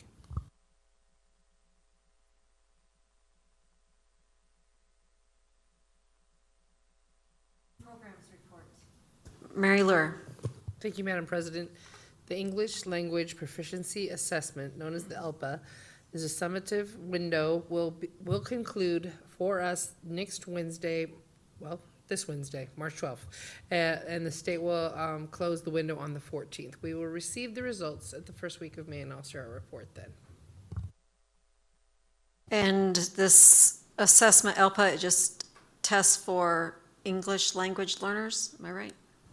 Just my ELL students take this assessment on top of the other assessments that everybody else was thinking about. They'll be a part of those as well.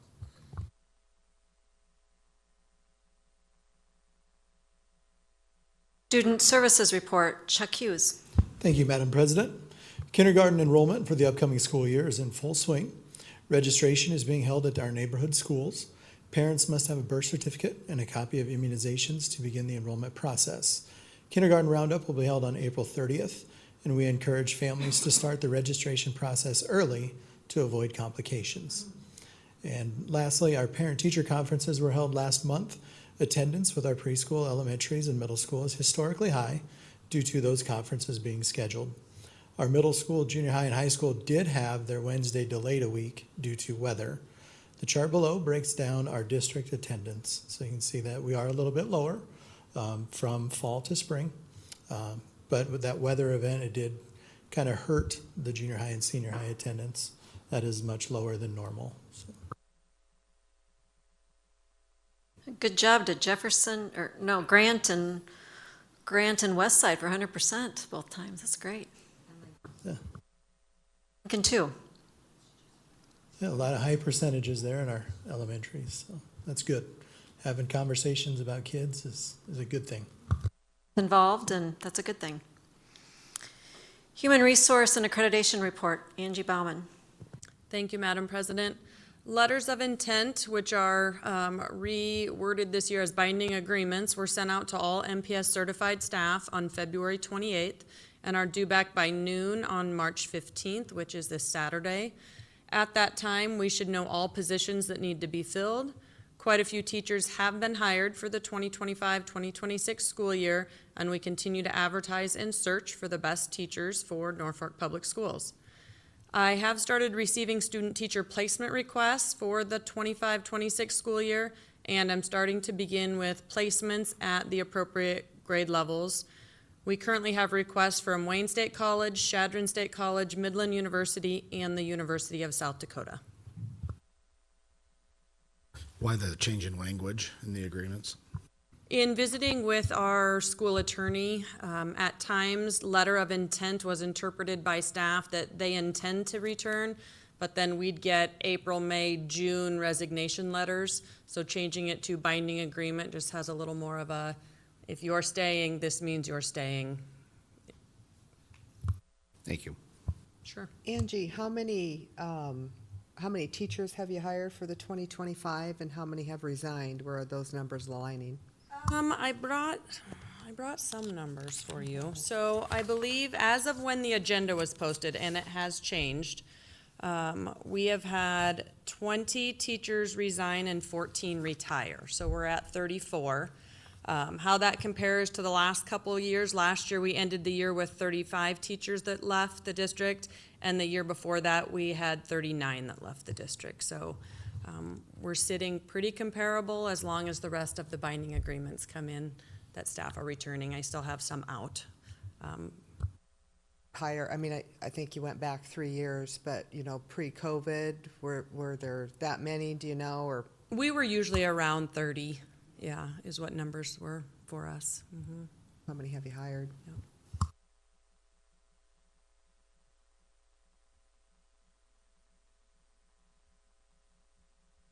I'm at 15 right now. Not all of those have come to the board, some previously, some tonight.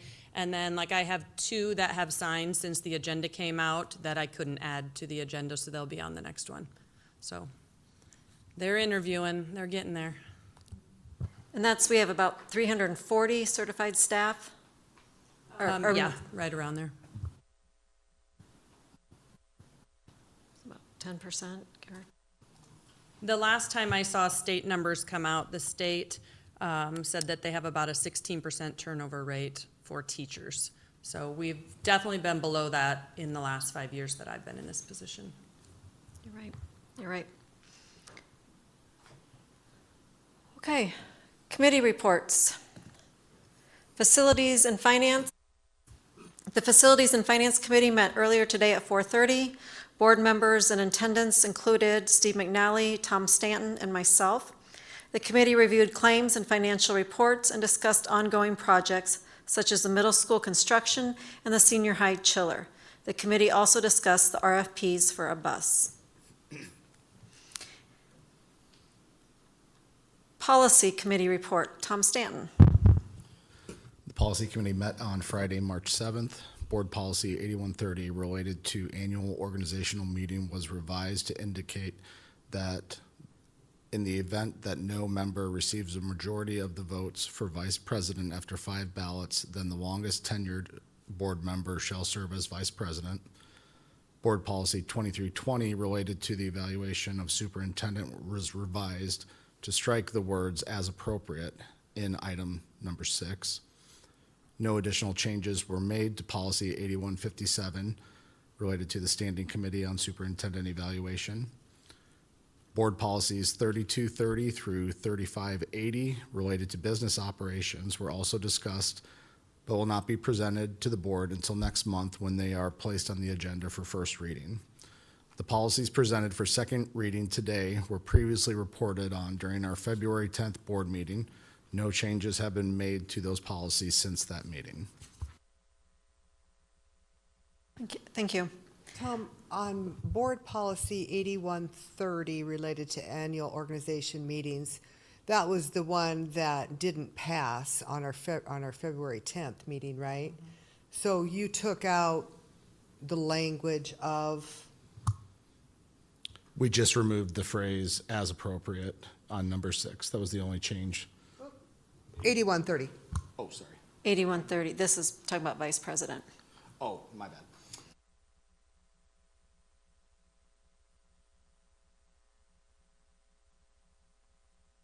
So just to be clear, this is going to be after 5 ballot votes, not that we've had any issues with it, but if this is going into policy, you're saying after 5 ballot votes, it would go to the current school board member with most time on. So at the last meeting where we discussed this policy, there was some debate regarding what tenure meant, if that meant the most cumulative years of service or the most recent years of service. And I don't believe any of us resolved that debate, so we're leaving it just as it's written in the policy that the longest tenured board member will take over. And I guess if that does occur, then as a board, we'll have to have a discussion on how we interpret the word tenured. So nothing changed from the February 10th? Well, there was, for the vice president, there was no tiebreaker on that before. So if you continued to vote until someone had a majority of the votes. So we have changed it now to say that In the event that there's a tie after 5 ballots, then it would go to the longest serving, longest tenured school board member. Not current. That tenured has not been defined by this policy. This is the same exact policy that didn't move forward February 10th. The language is different. We removed the language that talked about specifically identifying what tenured mean. Who else is on the policy committee? I'm on the policy committee. And basically, we've just added before it was just the president. In the policy, describe if there was a tie in the president, there was nothing said about the vice president. So what was added was the vice presidential portion, that if there was a tie voting for the vice president, then it would be the longest tenured person. So we added that.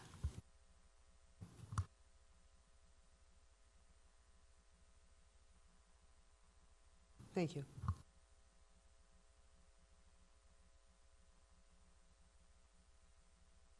Relations. Patty Goebbels. The Government Relations Committee met on Thursday, February 13th, Friday, February 21st, Friday, February 28th, and Friday, March 7th. All committee members were in attendance at all committee meetings, with the exception that Brenda had a conflict with the March 7th date, which was known at the time it was scheduled. The committee focused on reviewing bills which had hearings each week.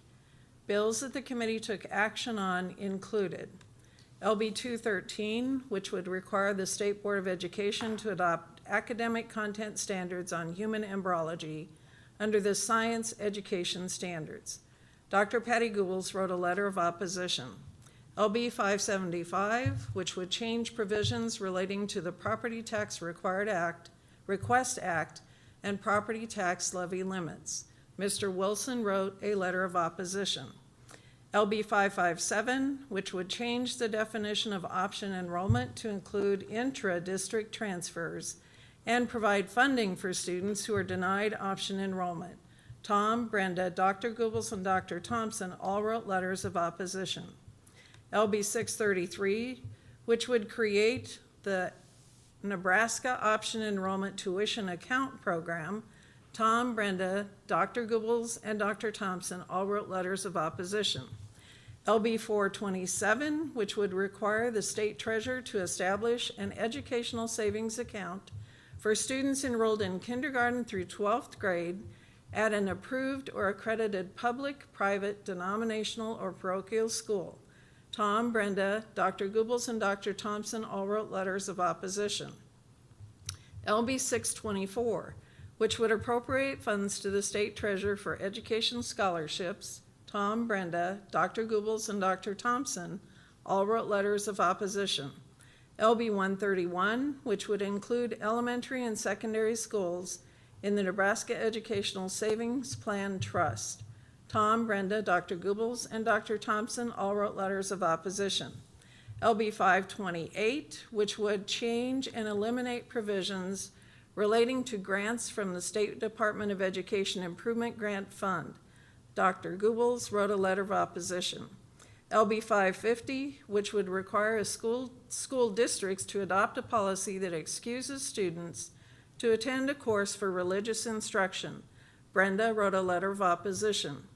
LB 572, which would authorize the school district to exceed its budget authority for stipends paid to a student teacher. Dr. Goebbels wrote a letter of support. LB 714, which would shift motor vehicle taxes and fees from school districts to counties. Eric wrote a letter of opposition. LB 411, which would provide funding for teacher recruitment and retention. Dr. Goebbels will submit a letter of support. LB 652, which would terminate the Board of Educational Lands and Funds. Dr. Jamie Jo Thompson wrote a letter of opposition. And the letter for LB 411 has been written. LR 28CA is a constitutional amendment which would eliminate the Board of Educational Lands and Funds. Dr. Jamie Jo Thompson wrote a letter of opposition. LB 49, which would eliminate our ability to send no trespassing letters except in very limited circumstances. Chuck Hughes wrote a letter of opposition. LB 523, which would provide funding for student teachers, Dr. Patty Goebbels submitted a letter of support. LB 524, which would provide funding for paraeducator recruitment and retention, Tom will write a letter of support. LB 711, which will increase funding for new school adjustment in Teosa, Eric will write a letter of support, and I'm assuming those are probably all written. Okay, and LB 645, which will reduce retirement contributions by the state and teachers, Brenda will write a letter of opposition. The committee also discussed Conrad's surveillance bill, LB 31, which was going to be discussed on the floor. Dr. Thompson and Dr. Goebbels sent additional letters opposing this bill to Senator Dover. Federal issues, including President Trump's possible future plans for the Department of Education. And that concludes the government relations report. I would just like to add that it is us three who are meeting weekly, but any school board member, if you feel strongly about a bill, you are more than welcome to write a letter also. You can reach out to Dr. Thompson or any one of us on the policy committee and we could show you how to do it, or Callan too. And then when we do write our letters, like I know I just signed Brenda Carhart. I don't sign up that I speak for the Norfolk Public School Board. I sign on behalf of myself because I cannot speak on behalf of the Norfolk Public School Board because we haven't voted or talked about it or came to an agreement on all of these. So that's where we just write the letter on behalf of ourselves. But please, if you guys would like to write letters, let us know. The more, the better. And the committee reports are good that you send out. Yeah, and in addition to that, part of the reason that we write these letters individually is we would love to be able to bring them to the board, but they are moving so quickly through the process, you cannot afford to wait for 3 weeks to get board approval on all these letters, because by that time, committee hearings have already come and gone. If there was a big item, we may do that, but we could in the future. We just have not done it so far. So they're individual letters. That's great clarification being due on. It's good. And you're working your butts because it's a lot of bill. I think there were 100 bills that have some impact or could have some impact on education. So you're right, it is a lot. If you don't show up to the meetings, you get assigned a letter to write. So you don't get out of it by just not showing up, like Mr. Wilson and Brenda Carhart can speak to. Then we get little notices. You will write a letter. I can vouch for that. Okay, Wellness Committee report. Cindy Booth. So this is our very first Wellness Committee report that I'm aware of. And I'm really excited to be able to give a short report on what our Wellness Committee has been doing this year. Our committee meets about 4 times a year and plans quarterly activities for our NPS staff. I'd like to start out by giving the public a little history about this committee. This committee is actually a federal requirement from the Child Nutrition and WIC Reauthorization Act. A wellness team was required and a policy was enacted in 2006. If you would like to know more about this policy, it can be found on the district webpage. Our committee is required to write yearly goals and complete an assessment every 3 years. This information is on all of the website as well. The Wellness Committee is designed to help teachers and staff achieve an increased standard of health and wellness. This year, the committee has met several times and has been working hard towards these wellness goals. Physical activity, our committee will send out positive messages to parents and staff at least once each semester with information on healthy fitness ideas for kids and a list of ways to encourage fitness at home and in the classroom. Our committee will provide wellness challenges to all district staff, providing incentives for completion to promote overall staff wellness each year. Celebrations and rewards. Schools are strongly encouraged to meet the USDA SMART Stacks in school nutrition standards.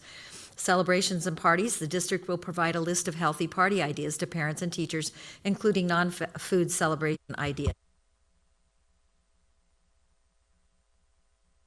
Classroom snacks brought by parents. The district will provide or make available to parents a list of foods and beverages that meet SMART Stacks nutrition standards.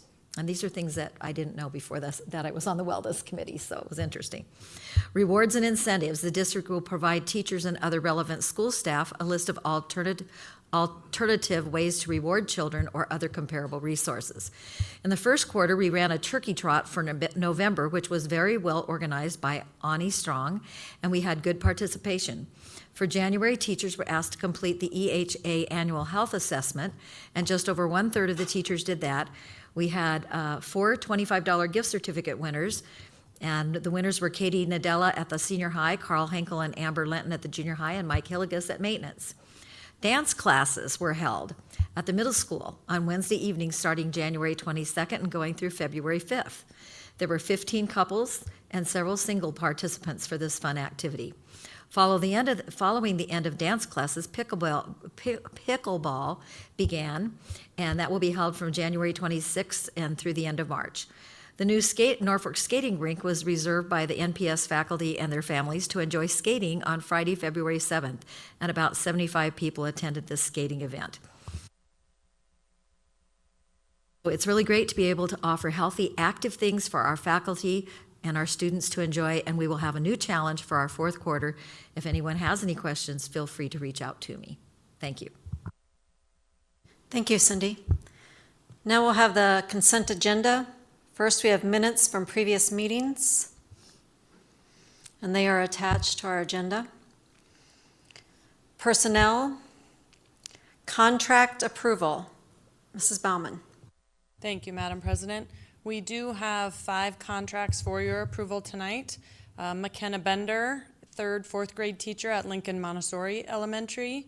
Peyton Kohler, special education teacher, Norfolk Junior High School. Matthew Gunter, vocal music teacher at both Jefferson Elementary and Lincoln Montessori. Emily Harder, 2nd grade teacher at Woodland Park Elementary. And Lynette Mitzel, director of student programs for the district. I have a question on Peyton Kohler. Said he won't get his degree until December. How do we hire him if he doesn't have his degree yet? So she will have her degree. She is able to get certified while she student teaches. Her college does allow that. And so we'll be able to utilize her as a teacher while she student teaches. And she will have a teacher in the building that will supervise her.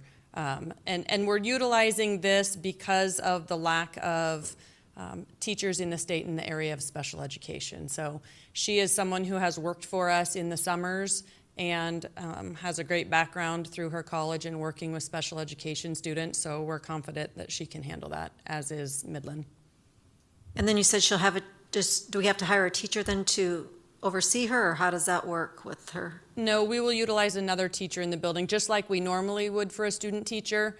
Just won't be in the same class with her because she'll be able to be independent in her own classroom during that semester, and then she will stay on as a permanent staff member after that. She's committed to staying on then through the rest of the year, and I'm anticipating many years. Good, thank you. Resignations. Thank you. Unfortunately, we also have a list of resignations this month. Amy Bennett, speech language pathologist, resigning at, all of these are at the end of the year. Bethany Cadwallader, 4th grade teacher at Woodland Park. Tina Henderson, media specialist at Norfolk Middle School. Dave Hepner, AFS teacher at Norfolk Senior High. Tammy Kaup, special education teacher, Senior High. Javier Martinez, Spanish teacher, Senior High. Sonia Nielsen, speech language pathologist at the Junior High. Diane Peterson, 6th grade teacher at the middle school. And Cameron Ronsby, 2nd grade teacher, it does not say, but that is at Bel Air Elementary. And that is a mix of resignations and retirements as listed. Do you have any reasons for the resignations? Some of them have shared, several of them are retiring, 4 of them I believe are retiring. The only other ones that have shared with me, I believe Javier Martinez is relocating to teach in a different area of the state, I believe. In the state? Outside the state. And Cameron Ronspees is working on her doctorate and needs more time to complete that. But the others did not share what their plans were after leaving NPS. Thank you. Claims, Mr. Wilson. Thank you, Madam President. Attached are the claims. These claims have been reviewed earlier by our Finance and Facilities Committee. There is one conflict statement this month that will need to be read before voting. Okay. Can I have a motion to approve the consent agenda? I make a motion to approve the consent agenda. Second. We have a motion by Patty and a second by Tom. Is there any discussion?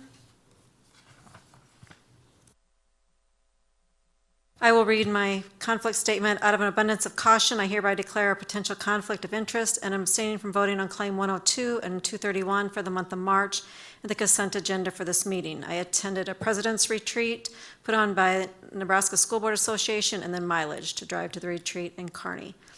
I have signed and filed the written disclosure with the Secretary of the Board. It is my intent to vote on all remaining items listed on the consent agenda. My vote on the remainder of the consent items should not be taken as a vote one way or another, or on the item which I have identified or any other matter set forth therein or related thereto. Please vote.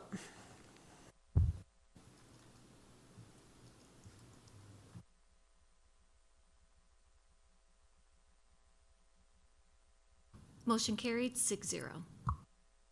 Okay, now we're to action items. 9.1, discuss, consider, and take action to approve the second and final reading of board policies 3130 through 3220 related to business operations. Mr. Wilson. Thank you, Madam President. All of these policies, there have been no changes since their first reading at the last board meeting. I'll make a motion to approve the second and final reading of board policies 3130 to 3220 related to business operations. I'll second. We have a motion by Cindy and a second by Steve. Is there any other discussion?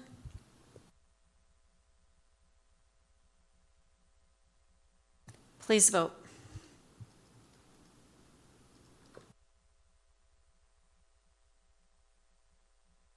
Motion carried, 6-0. Discuss, consider, and take action to approve the second and final reading of Board Policy 8342, designated method of giving notice of meetings. Mr. Wilson.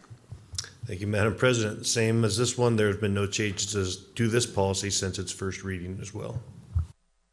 I make a motion to approve the second and final reading of Board Policy 8342, designated method of giving notice of meetings. I'll second. We have a motion by Patty and a second by Tom. Is there any other discussion? We were already doing this anyway, it's just putting it in writing. Vote.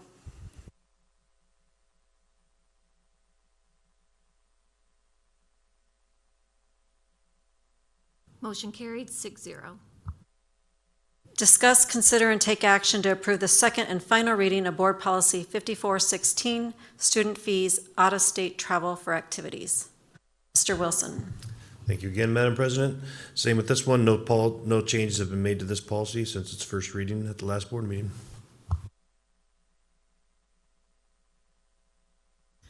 I'll make a motion to approve the second and final reading of Board Policy 5416, student fees, out-of-state travel for activities. I'll second. Motion by Patty and a Steve. Is there any other discussion? This is just stating what we will pay for, how far we will pay to travel to take our kids to activities. Please.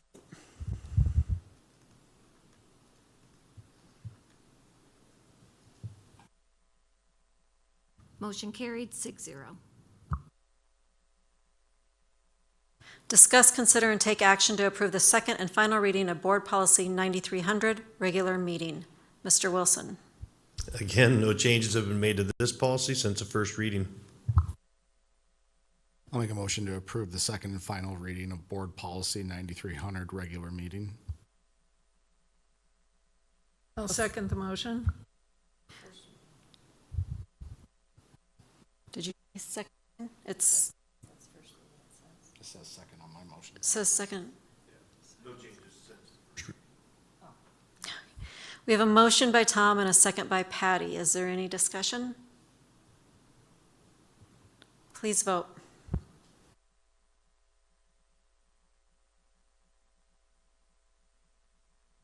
Motion carried 6-0. Discuss, consider, and take action to approve the first reading of Board Policy 8130, Annual Organizational Meeting. Mr. Wilson.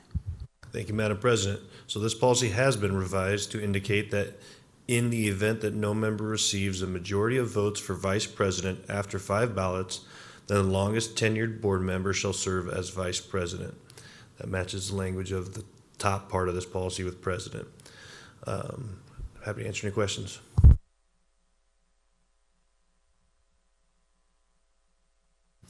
Do I have a motion? I'll make a motion to approve the first reading of Board Policy 8130, Annual Organizational Meeting. I'll second that. We have a motion by Tom and a second by Cindy. Any discussion? It seems to me, in light of the fact that there is a lot of what the terminology actually means, that changing it to be the vice president with that terminology that the board is not necessarily agreed on could even feasibly be more conflict than not changing it at all.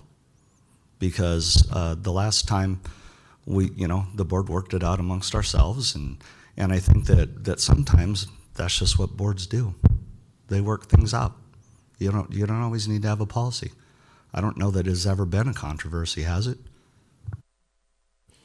Not here. State School Board had a very lengthy vote just this past year. I felt like this was a fair compromise. We had two very different opinions on what tenured meant. And kind of going along with what you said, Steve, I think this gives us an opportunity in the future for us to be able to have conversation and debate about what we feel is appropriate at that time. What I thought is we could also have two people that have the same amount of time. So even though the longest tenured, we could have, like Cindy and Terry are on the board the same amount of time. So we'd have to work that out also. It kind of reminds me of when you were somebody had resigned from the school board and you had a very lengthy evening that night. And I think it's probably going to lead into that's going to try and be the next policy change, that after X amount of votes, because that went on and on and on that night until one of the candidates withdrew.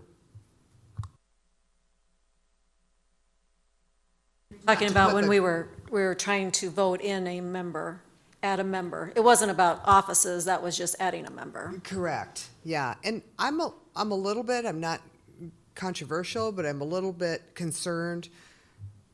Tom made it pretty clear that there was some disagreements in policy committee meeting about what the right term was for tenured. Why wouldn't we clarify that if we're changing a policy? Well, I think we did at the last board meeting where this policy came up. We discussed it at length. And when we originally looked at this policy in policy committee, one of the questions I asked about tenured was, the most likely and most often tenure is referred to in an educational setting, right? And so we looked at, at the college level when teachers receive a tenure, when they reach that level, is that a consecutive years of service or is that a cumulative years of service? And it's cumulative, right? So you could have a scenario where a college professor achieves tenure, leaves for a period of time and comes back and they still maintain their tenure. And I think that was the rationale we used to apply to the term tenure as it was written in the policy. Once we came to the board meeting, that's where there was debate on whether that was appropriate or if we needed to look at the most recent service.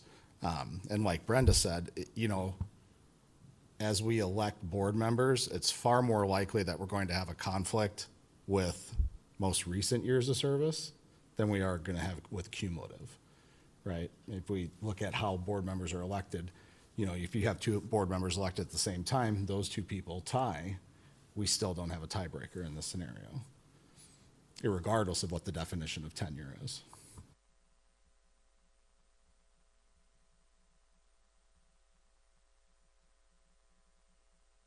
So in other words, it's just something that when it comes up, and if it comes up, we'll have to hash it out. And that's what we discussed in the policy committee this most recent time, was that, if we can't come to an agreement on it, that's fine. That when the issue comes up, then we can address it at that time. And I feel like that we would be able to do that as it occurs.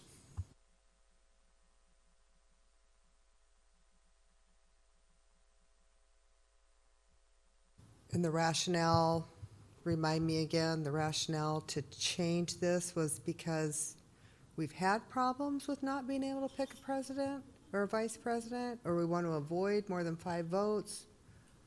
And why aren't we clarifying? I still think we should clarify tenure time.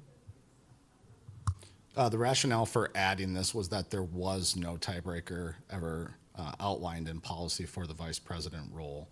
That was the primary reason. The second reason was recent occurrences of the state school board and a couple other public school board districts going into several hours, if not the next day, still remaining tied on votes. So we wanted to proactively avoid that situation. I guess whoever wants to run for president or vice president should talk to the other school board members before we arrive and vote.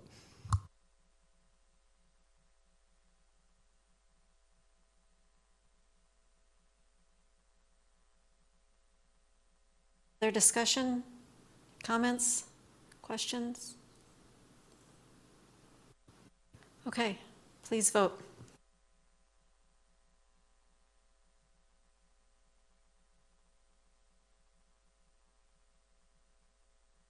Motion carried. Voting nay, Terry Bauer and Steve McNally. So motion passed, correct? Yes, 4-2. Point 6, discuss, consider, and take action to approve the first reading of the Board Policy 2320, Evaluation of Superintendent. Dr. Eric Wilson. Thank you, Madam President. In this policy, from the Policy Committee, we remove the words "as appropriate" from item number 6.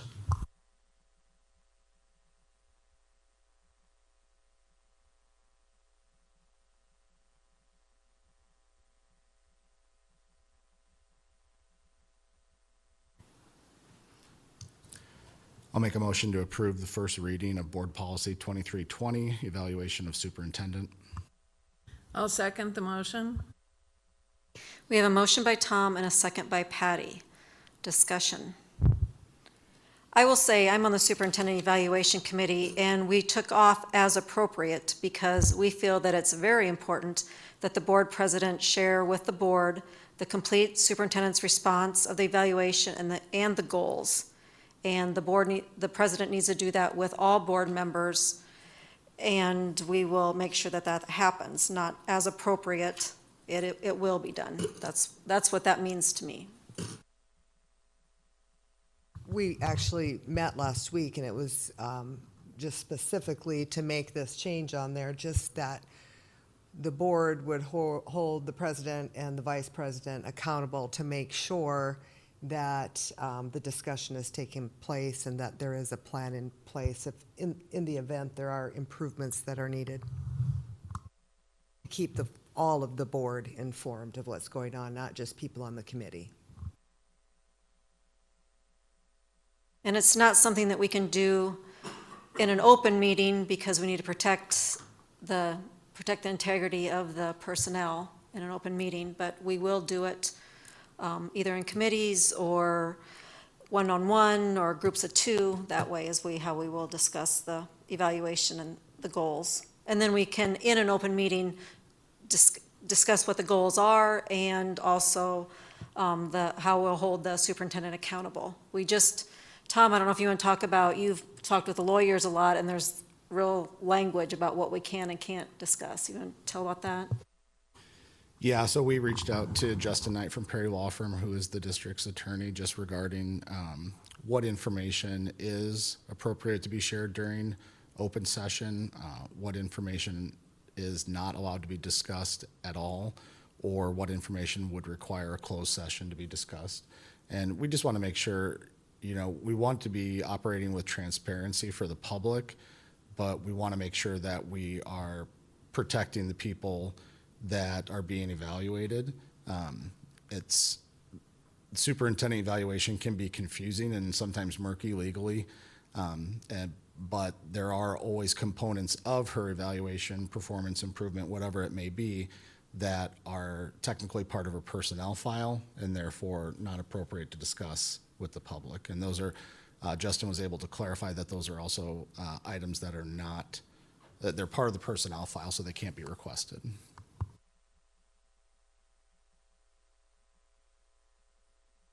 So when we're trying to, I think we were trying to match up policy 8157 with our 2320. And on that policy, it says providing a summary statement to be shared publicly at an official board meeting.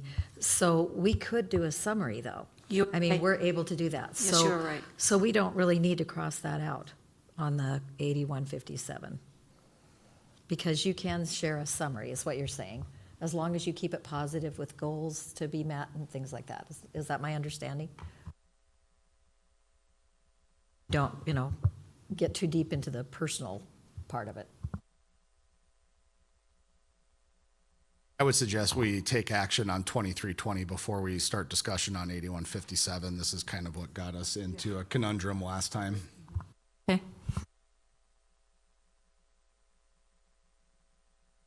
Any more questions on 2320?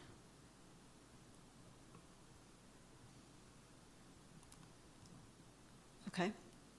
Please vote on 2320.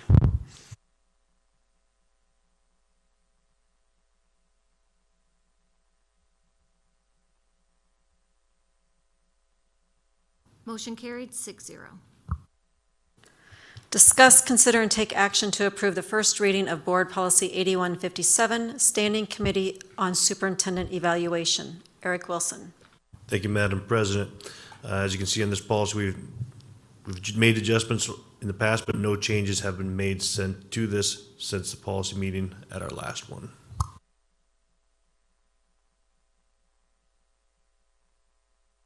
I think I make a That's motion. We need to make a motion first. I make a motion to approve the first reading of Board Policy 8157, Standing Committee on Superintendent Evaluation. I'll second. We have a motion by Patty and a second by Tom. Discussion. Sorry, I got ahead of myself there. But I think, Brenda, that's what you were saying. I know I have felt that some of this stuff shouldn't be taken out, but I feel after our Superintendent Evaluation Committee meeting that we are going to keep it completely transparent with not involving any personnel in it. So I think as long as we make those statements and all the board members are brought up to speed with everything that the results and what the improvements and, whether we do it quarterly, I know we discussed that, how we were going to get it out to the other board meetings. So I do like that. For instance, last year, Dr. Thompson's goals after the evaluation were to continue to work on the strategic action plan goals. And so that is what she's working on, and those goals are on our website, the Norfolk Public Schools website, all times, and we will get updates from the committees as she works towards those goals. And those are the general statements that we will make again next year, that we've met, and, we can do things in summary, and as long as we keep things positive, we can talk about it in open meetings. So that's my question. So why do we have to cross out providing a summary statement to be shared publicly at an official board meeting if we can do that? Can't we just keep that in there? Because that statement doesn't clarify if there's any negative statements or deficiencies that are identified in that statement, we would be violating her rights or the superintendent's rights. So Can we clarify it? We can only share positive things in open meeting. So the summary statement that the president will be providing, like Brenda said earlier, we'll be talking about all of the evaluation, the summary, and then the improvement or goal plan that has been created. Right. So I'm not understanding why you can't say a positive summary statement to be shared publicly. Can you just put the word positive in there? But if it's not positive?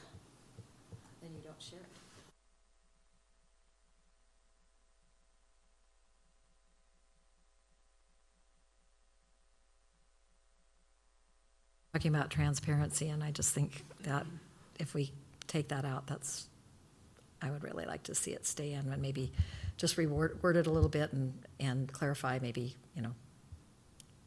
I know we've shared it the last couple of years, as you've said before, and this policy has existed since 2017, I think, so.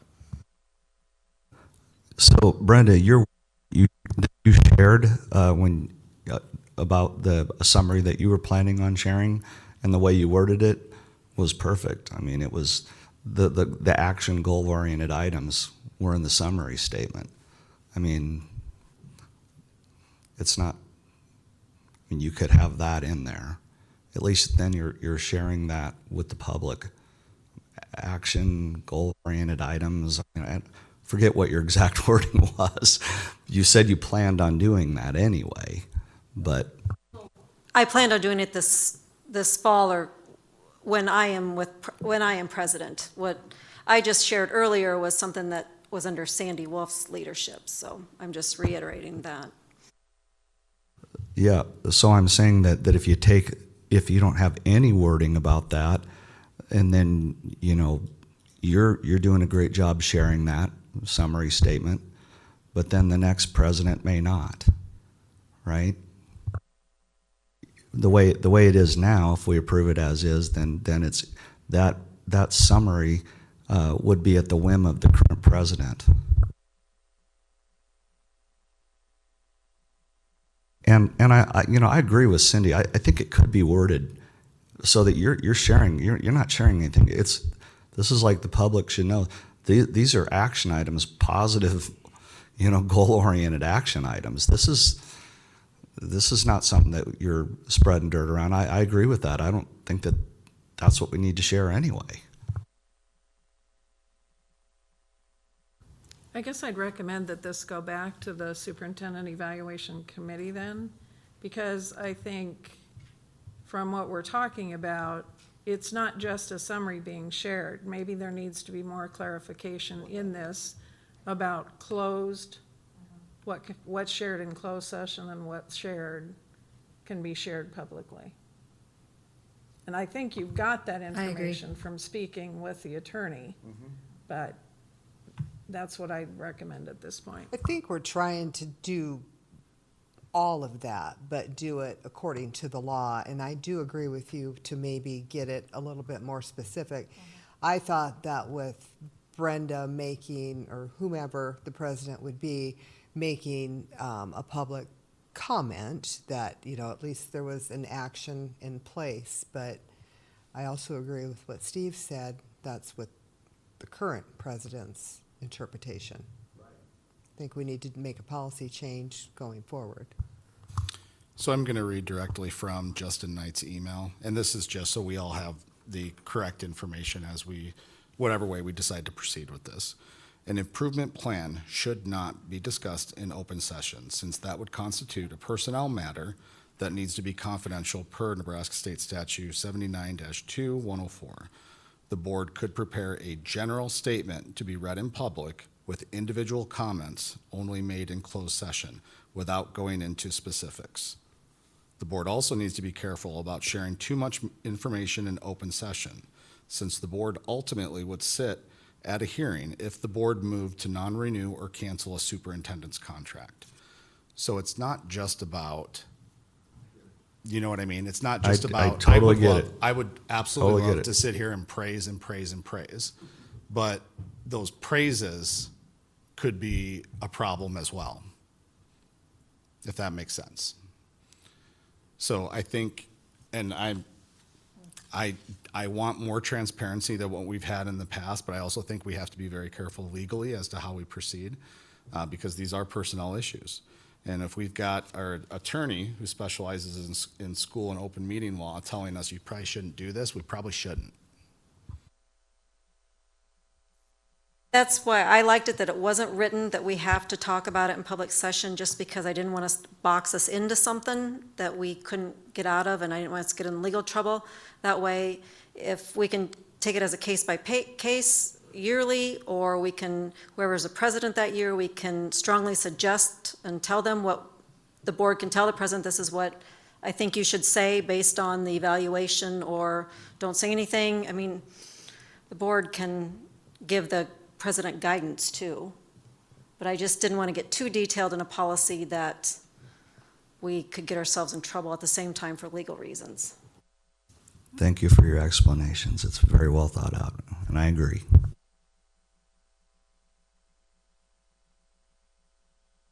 Any other thoughts on 8157? And we all have to remember this come fall. Because we won't talk about this again until evaluation time, which is November, December. So please vote.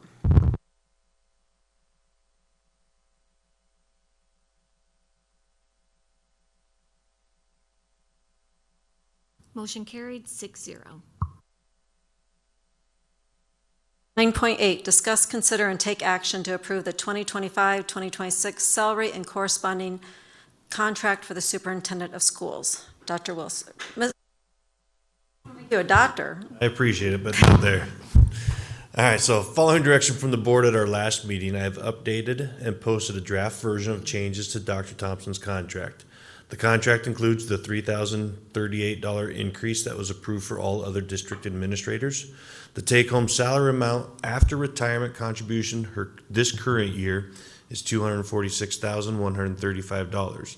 The take-home salary amount after retirement for next year's contract would be $246,521.64, which is a $386.64 increase for the entire year. The majority of her raise for this year would end up going to increased retirement contribution as required by NPERS. Be happy to answer any questions about that. Make a motion first, then we'll discuss it. Make a motion to approve the 2025-2026 salary and corresponding contract for the superintendent of schools. I'll second the motion.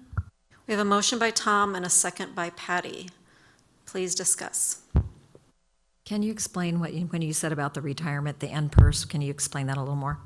Correct. So the way the retirement is calculated is based on that salary and that retirement amount. So there's actually a greater increase to the retirement amount than the way it's been calculated. So $2,700 of this raise actually goes towards NPERS, which doesn't go into her pocket. It goes into the retirement account for the state. So then it's $386.64 that's left over that would go towards her salary. When I looked at several other contracts as I studied this matter, a lot of schools, the superintendents they're not given retirement. They take it up. I mean, they pay for it and put it in their own retirement account, but they're not given a retirement by the district. So this is the way the contract was written years ago and has been since, so. It's in the contract that you can't decrease. We don't need to increase either, right? Am I correct or not? We have to increase it because she has to pay taxes on that NPERS amount too. And as her salary increases, then the percentage of what we pay for her retirement also increases. So it's mainly just making the numbers work. It's not that she's getting any more than her, is it 8%, 9%? I'm not sure what your retirement amount is for sure. 9.89%. 9.89%. She's not getting more than that percentage. It's just we have to pay taxes on that before we can give it to her. So that's why it had to go up so much so we can deduct the taxes and still meet the percentage. Saying if we don't do that, then we've broken the contract with her? I'm not understanding it. Well, we're gonna have to do something for the NPERS, for that retirement piece. We have to do something for that for next year's contract. So the increased contribution has to come, and the other way to do that is to reduce her salary, which the contract does not allow that to happen. So this is how we can meet the rules within NPERS and meet the contribution amounts that we have to. It means most of her increase will go to retirement that she won't take home. So her actual increase to her salary, it's like $200 per year she'll get in actual take-home pay for this salary increase. Eventually, she'll collect the retirement, right? So, That's correct. We have to pay that, so.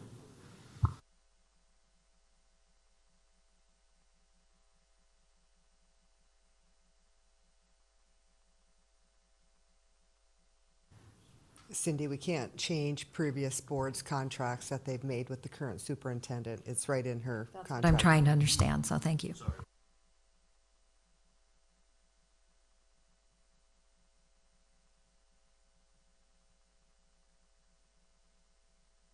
Is there any other discussion, questions about our contract?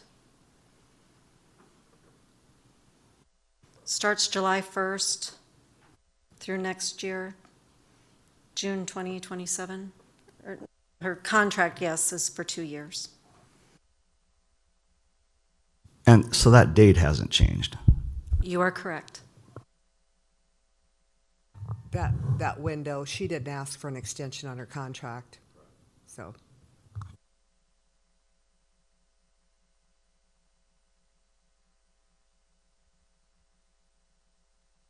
And this is on the website at all times, and if we vote to approve it, then the change will go up on the website, and it stays on the website at all times. That's correct.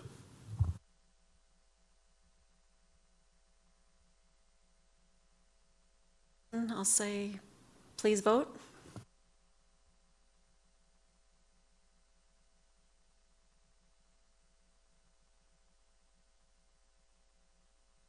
Motion carried, 6-0. That brings us to the end of our meeting, before 8 o'clock, too. The second monthly meeting of the Board of Education is scheduled for Monday, March 24th, 2025 at noon. The following regular meeting of the Board of Education will be held on April 14th at 5:30 p.m.